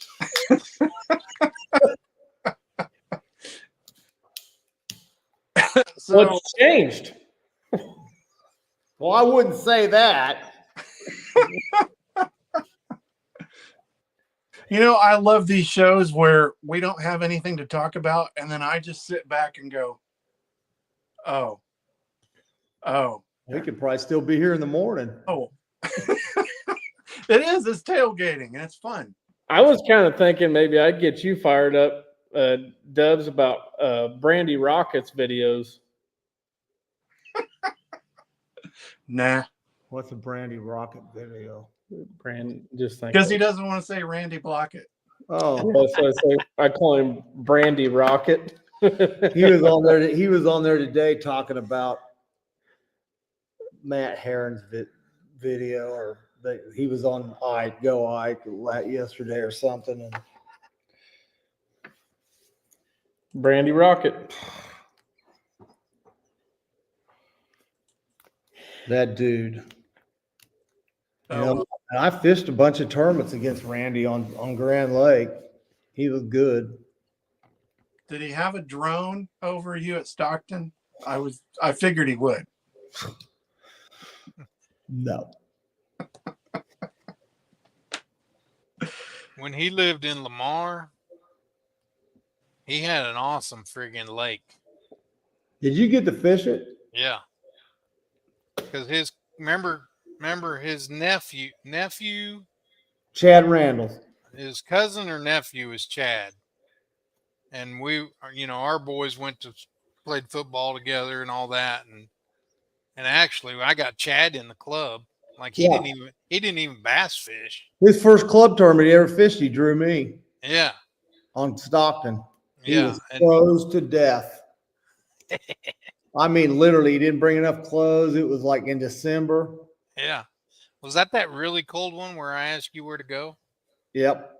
And then you beat me on the last 30 seconds catching a friggin' 8-pounder or something like that? I don't even know if Chad caught a fish that day. Matter of fact, most of the day he laid underneath the console. I don't know he was froze to death. So that tournament, it was December. It was Caught the December. hell out of him. It was December, and my son had a basketball. Chad I think Chad and my son had basketball tournament, so we didn't get a pre-fish. We didn't come up. I came up. I think it was a Sunday tournament for some reason. It was. So think I most came of- up. yeah. Came up Saturday night, and I'm like, and it was beautiful Saturday. It was like 70 degrees or something, and the temperature dropped to like 25 that night, and wasn't going to get above like 30 something, 32 on Sunday. So it was going to be cold. So I asked Mark, I said, just give me one spot to go to. I got no idea. And he just threw out like I just know that he was just throwing something out there. I probably give you my best hole because that's the kind of guy I am. In no way. He's Oh like, my. he's like, Dad, go right over there to that little point back there and I throw a think I spinner, couldn't believe he caught him. throw a spinner bait, throw a spinner bait. And I know he was just feeding me full of crap. He goes But- over there and catches them. But I went anyway, and I caught like 16 pounds on the first 5 casts on a Where- spinner bait. You just had to get a mutton or something? Or? On a spinner bait. And so the rest of the day, I'm running around, and I run into Mark like 10 o'clock. And how you doing? And he's like, I got one keeper. I run around. Next time I see him, how you doing? I got 2 keepers. And he does this. I might have been lying to you. No, he does this all day long. I could tell by your attitude you weren't lying. You were frustrated that I had like 16 pounds or something in the box. And so the last time I see him was like a half an hour before weigh-in, and I still got him beat. And I'm like, I'm gonna do this. And then he comes in, and the last spot they went to, Mark caught like an 8-pounder. Jerkbait or was a wart? No. I caught all of them on a hula grub. Ooh. And I caught it on the first place that I went to in the morning, which was the ledge. Oh, and, the ledge. the Yeah. December Yeah. ledge. I was like, I think I got second. I think I got second in that tournament. and that fish, the only reason I won it was because of that one. Yeah. It was a giant though. It was a that was back in the day when you could catch them like that. Where did you guys go out of, John? Do you remember? I think Ruark or Mutton. I don't know the difference. Which one's which? It's hard to. I can picture it. I can picture it. Well, I think- Ruark Bluff, when you come out, you either go left into Suns Creek or you go right and you go underneath a bridge. I think we were in Mutton. And then think we were. Mutton, you either go left into the Big Sack or you go right underneath the Mutton Creek Bridge. Or you No, go kind of across the lake and you can go under a bridge into Suns. no. What ramp is in a pocket? Like if you go right, you're going to the back of the pocket. That's Mutton. I think Yeah. we went out of Mutton Creek. Yeah. That's where I did. I went to the back of the pocket. Because it was in the bushes, wasn't it? Yeah, it was. It was on a spinnerbait in the bushes. Yeah. Yeah. In December. Mm-hmm. Yeah. So was it a warm fall? Well, it was 70 degrees the day before. It was still warm. The water was still warm, but it was cold that day. Yeah. It was really cold, but they, you know, and it's funny about Stockton's that way too, because like the next year, one of the guys won the ABA tournament over there on a buzzbait in December. I mean, you can do that at Stockton Mhm. when it's right. And Sounds like the fishing's pretty good over there right now. it is. Stockton's real good this year. I wouldn't mind going over there. It's just a little far. Yeah, it's been fishing really good. It's been a lot of keepers like Stockton has always had, but the bigger fish. There's been a few more this year than there's been in the last couple of years, and Still missing kind of the giants I that mean, class of giant fish that used to be in that. yeah, Remember that year we had a federation tournament over there? I think you were the director. And there yeah, was like 3 8-pounders caught. yeah. That was that. Steve Grigsby had one. Yeah, that was that Super Four tournament or whatever it was. Remember that? Or the 4-man.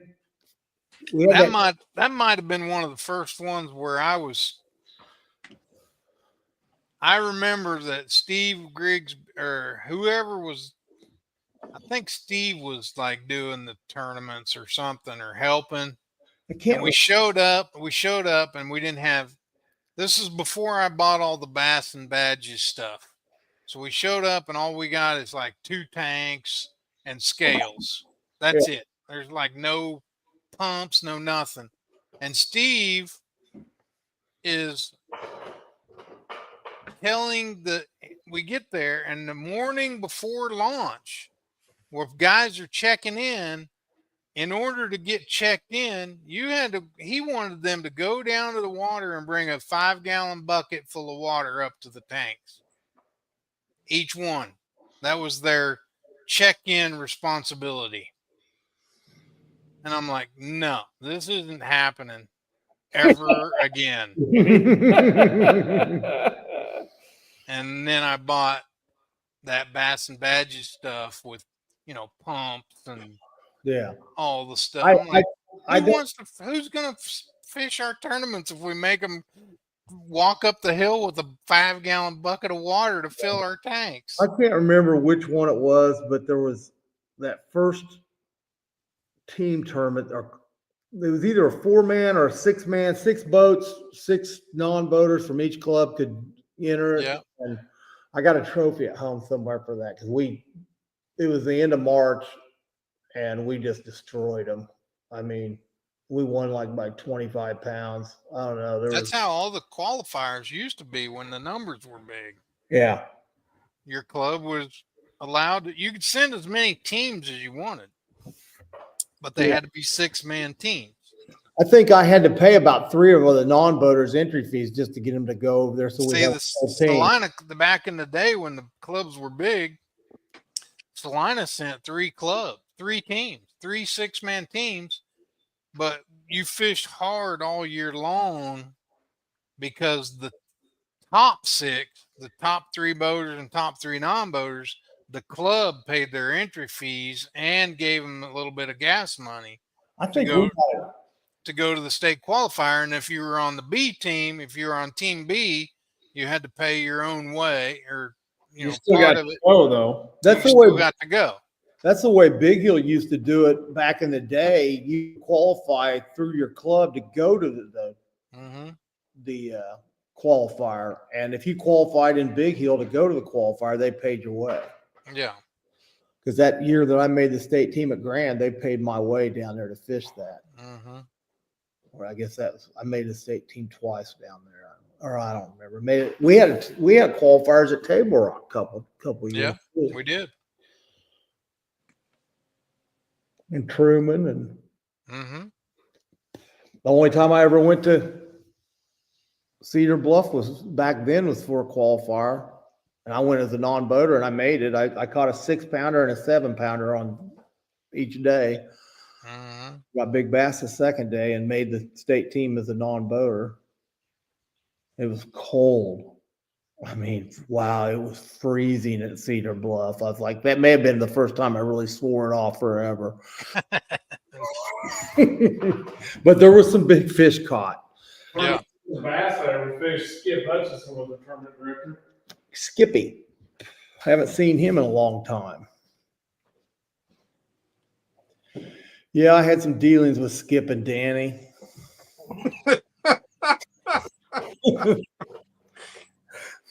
Wow. The first ever Mr. Bass I fished was on Pomme de Terre. The lake was 13 feet high. Skip Hutchison was the tournament director, but a couple days before, I went over there and practiced. Completely lost. I was told there was an island out in the middle. I couldn't find it. Because it was underwater. It was underwater. Wonder who told you that. I get to this little cafe. I get off the water. I'm starving to death, and I'm walking up to this cafe. And Terry Payne and Jim Peoples are sitting outside. The Big Hill Club was having a club tournament over there the same weekend, and Terry Payne and Jim Peoples are passing a bottle of turkey back and forth, and they recognize me from Big Hill, I think, and they were nice enough to say hey, and I'll tone that conversation down a little bit, but that was crazy. 13 feet high. We went out of I think it was called Lighthouse, maybe. That's the horrible. White House, yeah. And I can remember flipping people's trellises on their deck, on the lake house. Mm-hmm. And that was wild. It's like 10 feet high. And if there's a top 100 over there Sunday, if I wasn't fishing, It's Joe 10 back. feet high now. yeah, Oh, if I wasn't fishing Joe Bass, I'd go over and fish it because it's good. It's not nothing like it was back then. Well, with that year that I was a tournament director and had that 2-day championship on the buddy circuit over there, it took like 45 pounds to win it for 2 days. And it was high in the willow trees in October when we were over there. What's his name from Wichita won it. Rusty Lanier. Yep. I don't remember any names. I just remember where they were from. They caught them. They had like 22 pounds a day. Mm-hmm. And there was, I think there may have been a fight going on in that pocket. I don't remember for sure, but Devin wants to know what you're token on there, Mood. this is a Jamie Garcia special edition Maduro, which comes from the My Father factory. Jamie Garcia was originally from Cuba, and he makes really good cigars. They smell delicious. This is a double Toro. I think it has a Habana wrapper on it. I'm not sure. I don't know how you do that. Just like this. I smoked a cigar at Brett's wedding. All the groomsmen and everybody was doing a cigar. And I smoked maybe half a cigar at Brett's wedding. And I was coughing 6 months later. I was like, going to say I was dizzy, sick, puking. No, I didn't, but I swear I was coughing 6 months later from that thing. It'll do it to you sometimes. Bad habit. I should have never smoked one. I retired. I said, I think I'm gonna. Well, my brother-in-law, Tammy's twin brother, we were in Savannah and we were on top of the rooftop up there, and he bought a bunch of cigars, and he was kind of smoking cigars, and I started smoking them, and that was the year before I retired, and I just like, oh, I should have never done this. Now I got them humidors all over the house. I don't care what he does. As long as he keeps reeling in fish, I'm happy. So The other day I got that 4-pounder on a glide bait, and I had a big old cigar in my mouth, and I couldn't talk. I was trying to jerk it out of the grass, and I was like, net. And he was back there, and I go, get the net. I might have said some other words too, but I looked up because I was doing something. I was in the back of the boat fiddling around, and I looked up and I was like, what is he saying? And his rod was like doubled over, and I looked in the water, and the water's thrashing. I went, oh crap. I finally broke down and bought me one of those clutch guide baits, and guess what? They work. So I ordered another one today. Which one did you catch it on? Eco, just a bone colored one, which is the only thing you need, I think. Yeah. I don't know. All I know is like the first I pulled it Is out that of the smaller one? Yeah, 6 1/4. Yeah, I think it's the smallest one they make. I don't know. I think I got a bone one. I don't even know what it is. I think it's the next size up. What I'm is going to that? buy before fall gets here. I'm going to own one of the darters, and they're $235 because those things look to be incredible. And I have quite a few of the bigs, and I don't think they're even close. I'm sorry, but don't want to piss anybody off. But I don't even think it works anything like the clutch does. And I'm not a glide bait fanatic or anything, but I'm probably going to be. Yet. It's for the first cast, I caught what, a 3 foot long gar, and I said that fish is not keeping this gar. And it popped off right at the boat. It was like the next 2 casts later, I caught a pretty nice fish on it. And Yeah. then I got that bigger one on it later, and I thought I'll throw this thing all day and we'll load the boat, and they didn't. But you look and see what Kirk Kelly. I mean, Kirk Kelly. I fished with Kirk last year in the team tournaments, and I mean that dude. I think there's thousands of dollars of glide baits in that boat. I don't know, but he kind of made me a believer. And I will say this. So I had to drop Mark off about an hour before quitting time Saturday at Big Hill. And he left his rods on the front deck. So that's the only way Keycopper gets the fish one, because he won't spend. I mean, he $95 is like, no, I'm not all right. He says, I'm getting one. And I asked him on the phone today, I said, you order that glide bait? No. It's kind of like a rain suit, you know. Mm-hmm. I picked his rod up and I turned the cheater box on and go to a couple of spots that I know that I saw some fish earlier that day, went back, and it pulled them off the bottom. If we could have figured out how to get them to actually commit to it, and I think that may be part of the glide bait game, is just figuring out those little subtle details of how And to that's get what them. they were doing this weekend. Did you watch that? Yeah. That's what they were doing. They were taking the hooks off. They were taking the hooks off the glide bait. Or they were afraid they were going to hook them outside the mouth. Yep. And they were pulling them. Whenever they'd show themselves, they'd flip back in there. Yeah. And they were throwing Josh's glide baits. Yeah. I'm not smart enough. Was that, I'm where not were they smart enough doing to that pick at? Hartwell. Well, I saw that, and I was like, oh boy, if I was smart enough to figure out a way to get them to bite Saturday, because I could watch them on Active Target. They'd rise up off the bottom. There'd be 3 or 4 of them, and they'd just follow it. And you'd cat and mouse them, and legitimately, like, you would think you were getting a bite because all of a sudden that little bitty cotton ball would just collide with your bait, and I just let it sit and nothing. But you know, one of these days, Who asked about the cigar a while ago? Was it Pino. Devin? Yeah. It's a James Garcia Reserva Especial #1. It's probably about the best $15 you'd ever spend in your whole life. Well, Devin said he could hook you up with one of his bourbon infused ones. I don't like them. I drink bourbon out of a glass and I smoke regular cigars. Okay. And I'll try it, Devin. bourbon and cigars go really well together. I just prefer to drink it out of the glass, and I don't want them putting anything in it. But he doesn't want to pollute himself. That's right.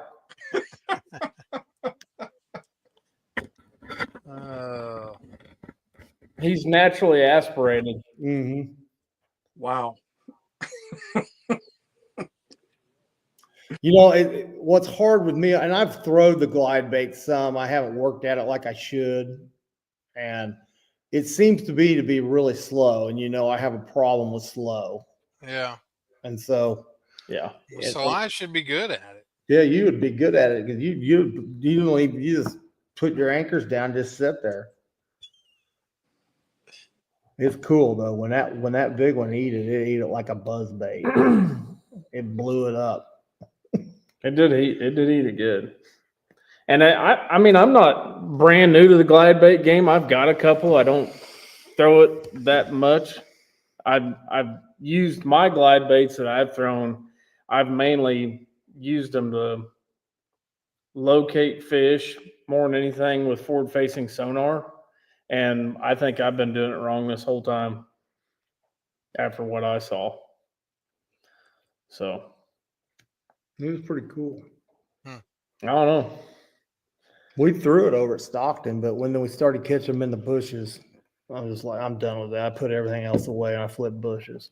I mean, that's what I like to do. And You Yeah. didn't even use the cheater box, did you? we turned it off.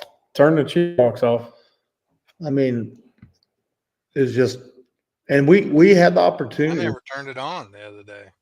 Well, we turned it on. He turned it on. We're in his boat. I don't look at that stupid thing. I got one. I got it turned on all the time. I'll look down at it occasionally and I forget to look at it. Literally. When I should be looking at it, I just forget about it. That's the old man in me. He can't quit looking at it, and I don't ever look at it. Mm-hmm. And I do look at it. I mean, Glance. I'm going to tell you what. Glance. I use it at Stockton for looking at structure that I want to fish. And Yeah. it works really good for that. I mean, I have to say last year I caught a lot of fish off of stuff that I've never been able to see before. I knew it was there and I caught fish off of it, but now I can make that cast every time. And, Mhm. and you'll see fish swimming around it, but that's not really what I'm throwing at. I'm throwing at the structure, and it is pretty amazing for that. Some of the ledges I like to fish, I know more about them now than I ever did, even though I had a pretty good idea in my head. But you look at that thing and you're like, wow, you know, that's why we've been catching them, you know. Mhm. And so I use it. I'm just not. The guys that I think are really good with it are looking at fish with it, and I don't tend to do that very well. Yeah. So, I'm with you. and it takes patience, you know, and that's not my fortitude. Is what it is. Mhm. John, I see you did purchase something at Bud's Bait. What I purchased? You purchased that. No? No. Oh, well, I thought that was a Bud Bait hat because No, they use that same that's a Christian fish symbol. And those guys they have like a, I don't know if you've ever seen it. They got like a Bible verse at the bottom of their thing. yeah. Yeah, that's what that is. I have not bought anything yet because I left my cards at home, but I came home and it's all in the cart right now. But I can't figure out if I can use the card online because it doesn't have anywhere for like gift cards or. I found a place to put a coupon in, but I don't know if I can put multiple cards in. You probably should go there in person and talk to Big John. Yeah, probably. John Tupper, the big guy that's got the white hair. Mm-hmm. He was there. He's usually there in the morning. I don't think he's usually there in the He was there when I was there. Yeah, he's been awful good to ABA. he's my go-to guy. Yeah. Like old Big John. He's into fly fishing too and stuff like that, but really, really cool dude. I just don't get up there that often. Yeah, me neither. Just every other Thursday. Mm-hmm.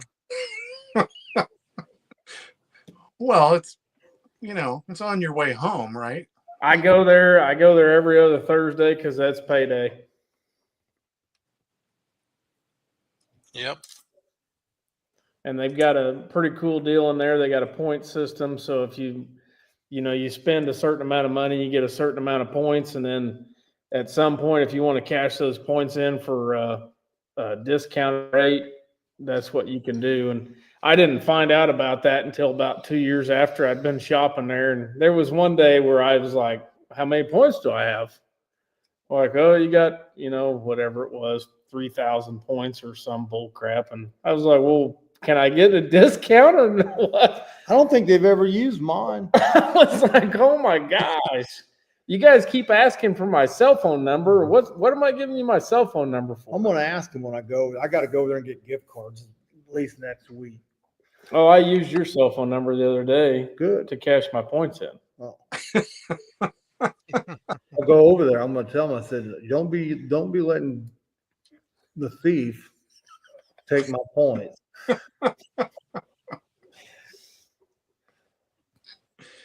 I know this power worms went up $2 a bag because of the tariffs. $2 a bag.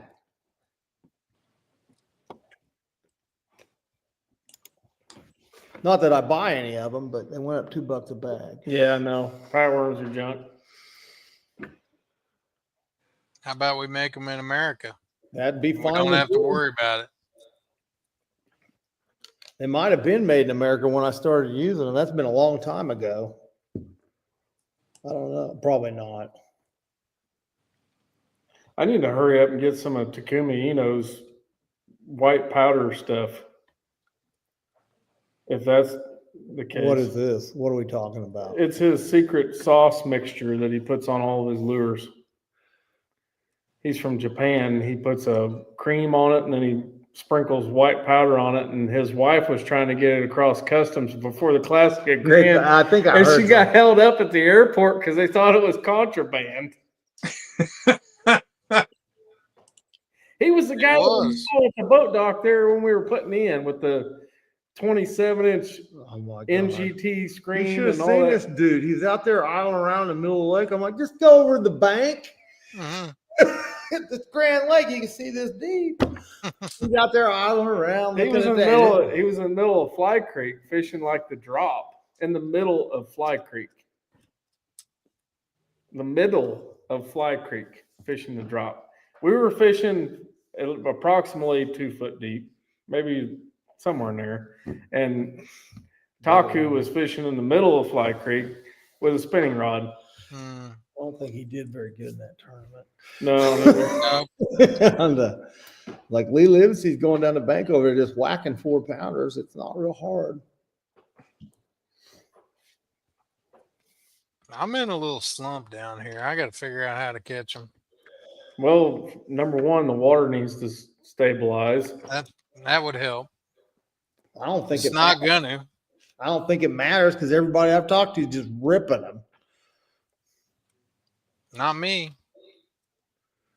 I don't know whether we will or not, but we're gonna find out Friday, I guess, and Saturday. You're going to have fish in all 3 stages, and you're going to possibly have a shad spawn. And you're going to have about 35 rods rigged, and you can throw whatever you want and possibly get a bite from top to bottom, from a frog to a football jig.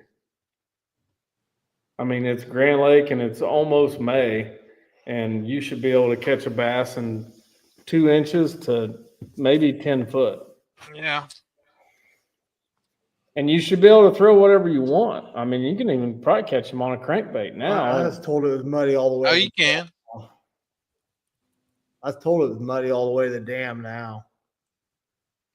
Well, they pulled enough water in the last week. It has to be muddy all the way. But I would think some of the creeks are clearing up. I bet ducks probably got dirt in it or dirtier in it. And I know all the, drowning's probably a dirtier, but it's probably not that dirty. I don't know. Dirty, I'm sure. I don't know. I'm gonna try to go. Did you get enough today to make it come back, start back up? Yeah, I think so. Probably. I saw some floaters coming down the Elk. I don't think we had enough rain up here to get the Neosho rolling. See, Pino said he's got me a bottle of Taku juice. Oh, I thought he was gonna say a bottle of whiskey to send down for the cigars.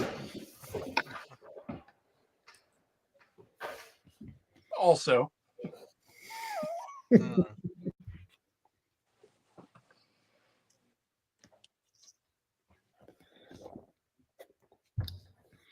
Well, the first awkward silence. I don't know about y'all, but my fantasy fishing team absolutely sucked. I don't do that, so. Last week.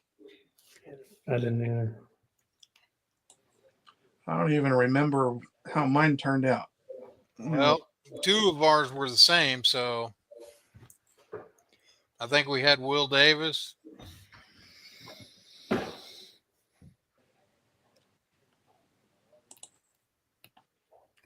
Was that I mean, at Hartwell? I mean, I had 3 guys that Mhm. finished in the like the top,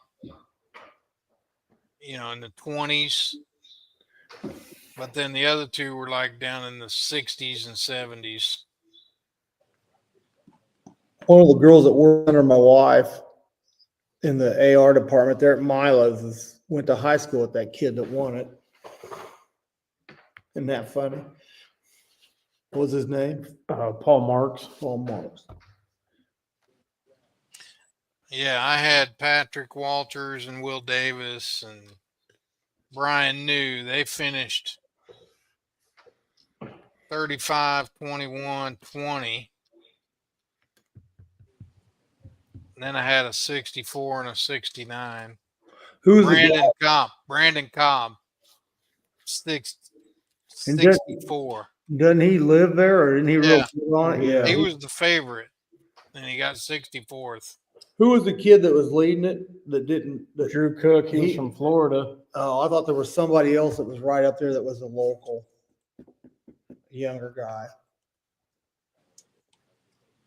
That was a local. Or that was his home lake. Wonder I if mean, Paul Marks he fishes. well, up I knew him, but there was another guy that was leading it right up. Tucker Smith is from Alabama That might have been. and had done well on Hartwell and has fished Hartwell in like 10 big tournaments, college and high school. Man, that place is quite the fishery. It's pretty incredible. Randy Howe did well. Yeah. That 8-pounder the first day helped. Yeah. He was up the creek somewhere.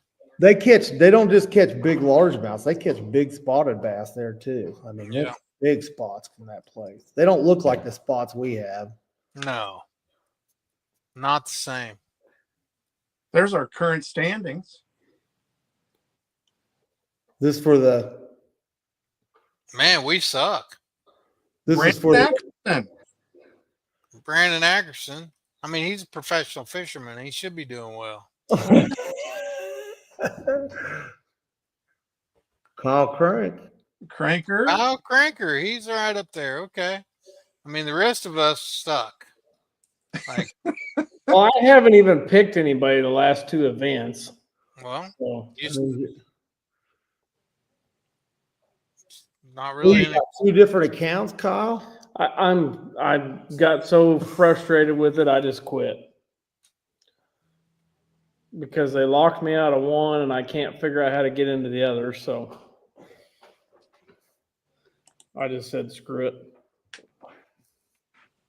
I mean, it's Not complicated. I know, John. It's not. it's really not. I mean, if I can do it, You don't want to know my thoughts on BASS at the moment. I'm ready. I'm ready for football season. So am I. I'm ready for the Chiefs to kick the shit out of them Broncos and stuff. Boom. too bad.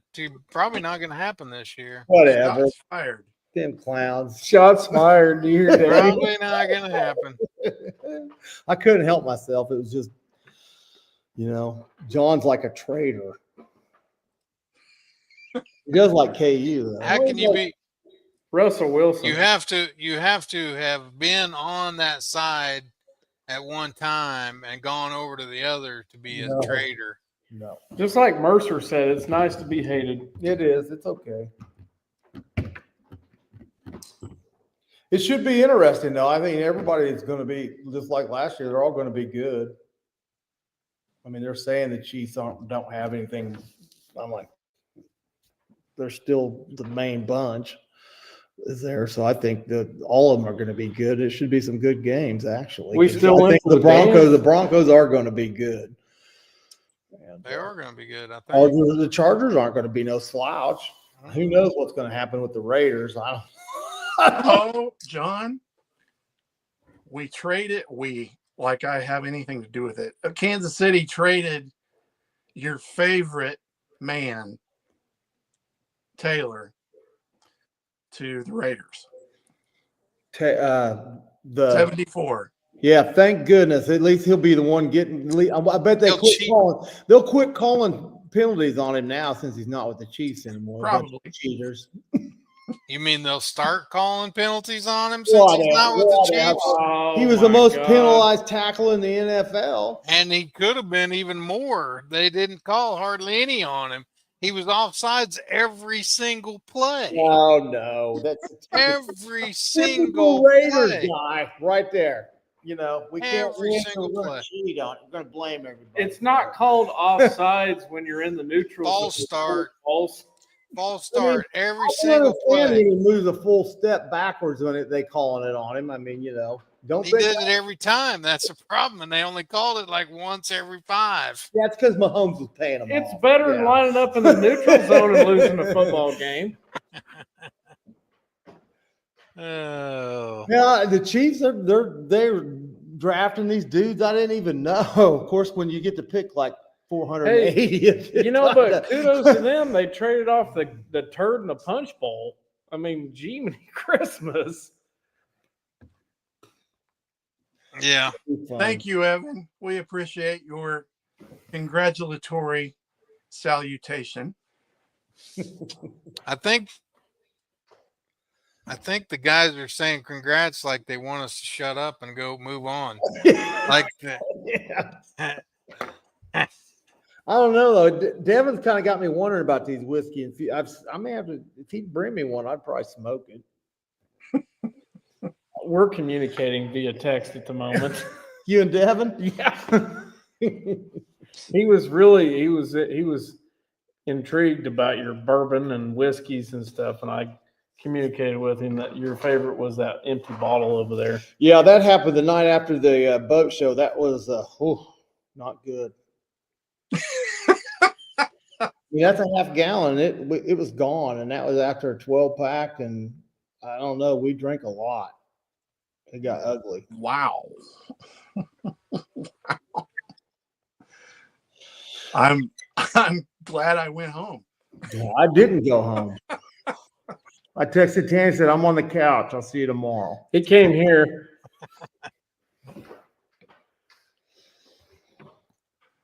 Oh my.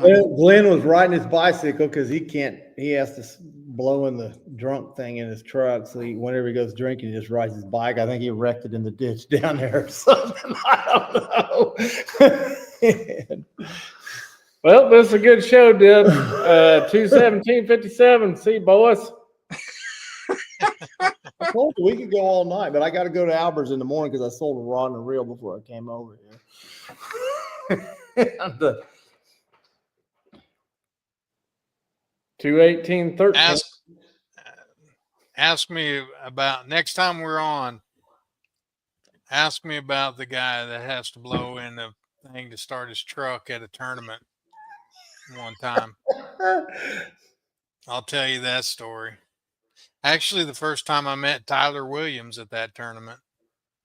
And I'll tell you that story too. Okay. I'm ready. I think these guys are ready for bed. I am. Kyle's ready for bed. Yes. Did it get chilly down there, John? We had a cold front come through up here. It's kind of cool outside. I don't know. Wind was blowing out of the north. I don't think it's cool. 62 degrees right now. Who do we have on next week? We do have a commitment from Mr. Dyer to be on next week. So hopefully we'll have Clay Dyer on next I week. met him down at your place. He's a nice guy. Mm-hmm. I mean, he's impressive. Yep. Moody, thanks for coming on. Hey, I appreciate it. I mean, I know you're scraping the bottom of the barrel, but I like to come on and BS. I can BS with anybody. Nuh-uh. And I saved that Chiefs stuff till the end because I didn't want to get John all flustered up too early in the night.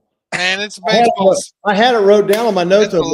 It's baseball season, man. And I'm not a baseball guy, so And the Cubs are in first place and the Cardinals are in last, so I'm happy. Tammy watched all that draft stuff on the TV over there next to her desk for the last 3 weeks. She knew everybody that was drafting, who they were drafting. I'm like, I don't know these guys.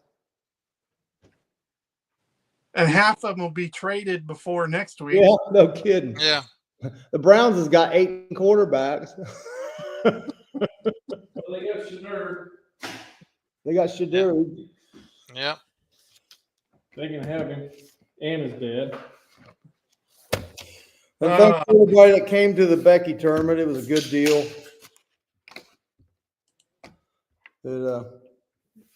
Had a good time seeing everybody and talking and remembering Becky. And John did a great job singing. You don't even need to practice. He just up there and does it. Don't really get much practice when you get asked 5 minutes before the frick thing to go. Well, I was thinking about It was more than 5 minutes. I'm just I giving you. didn't know whether you were coming or not. And I was like, if he comes, I'm asking him, then I don't have to play the one on. Terry does the same thing. Hey, you want to sing the anthem this morning? We're going to do it in 5 minutes. Yeah, John adjusted my speaker. It worked better than it ever had.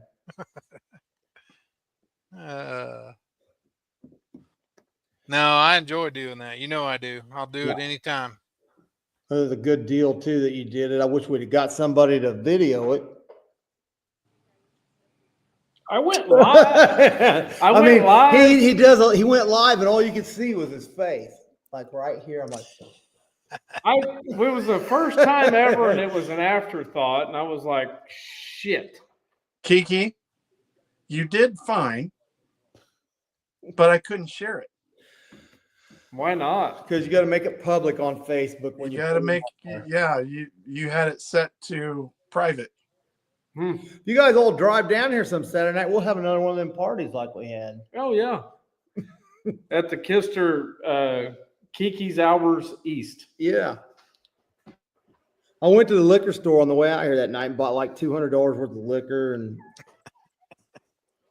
$50 worth of cigars or 100 or something. I don't know. See, DB and John, it pays to live in Southeast Kansas, not Western and not Northern Oklahoma.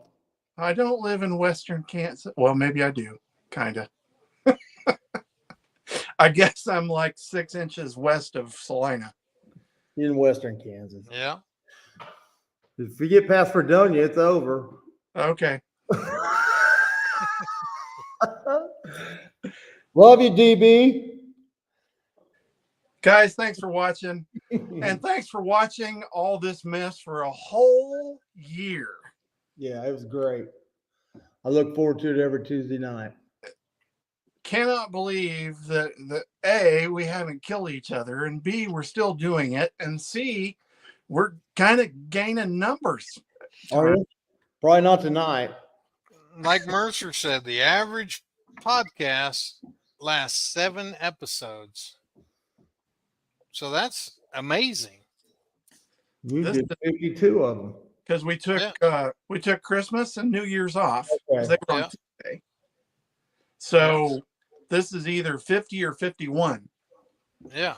Well, I think was the first one that you had last year when was that right after, wasn't when you and me won the Stong tournament, was it? Or was that later? It was the first official one, I think. Yeah. What are they going to do on the Stong? You going to do a paper tournament? I think that's what he's going to do. Yeah. I think so. Who's he? Travis. Travis. Yeah, okay. Well, since there's no money involved, that's what I'd do. Yeah. I mean, I wouldn't do it. You can't do Bass Pass. No, it's No. going to be paper. So let's get out of here. Okay. Guys at home, thanks for watching. Share the live, share the link. You can always go back and see what Moody actually said.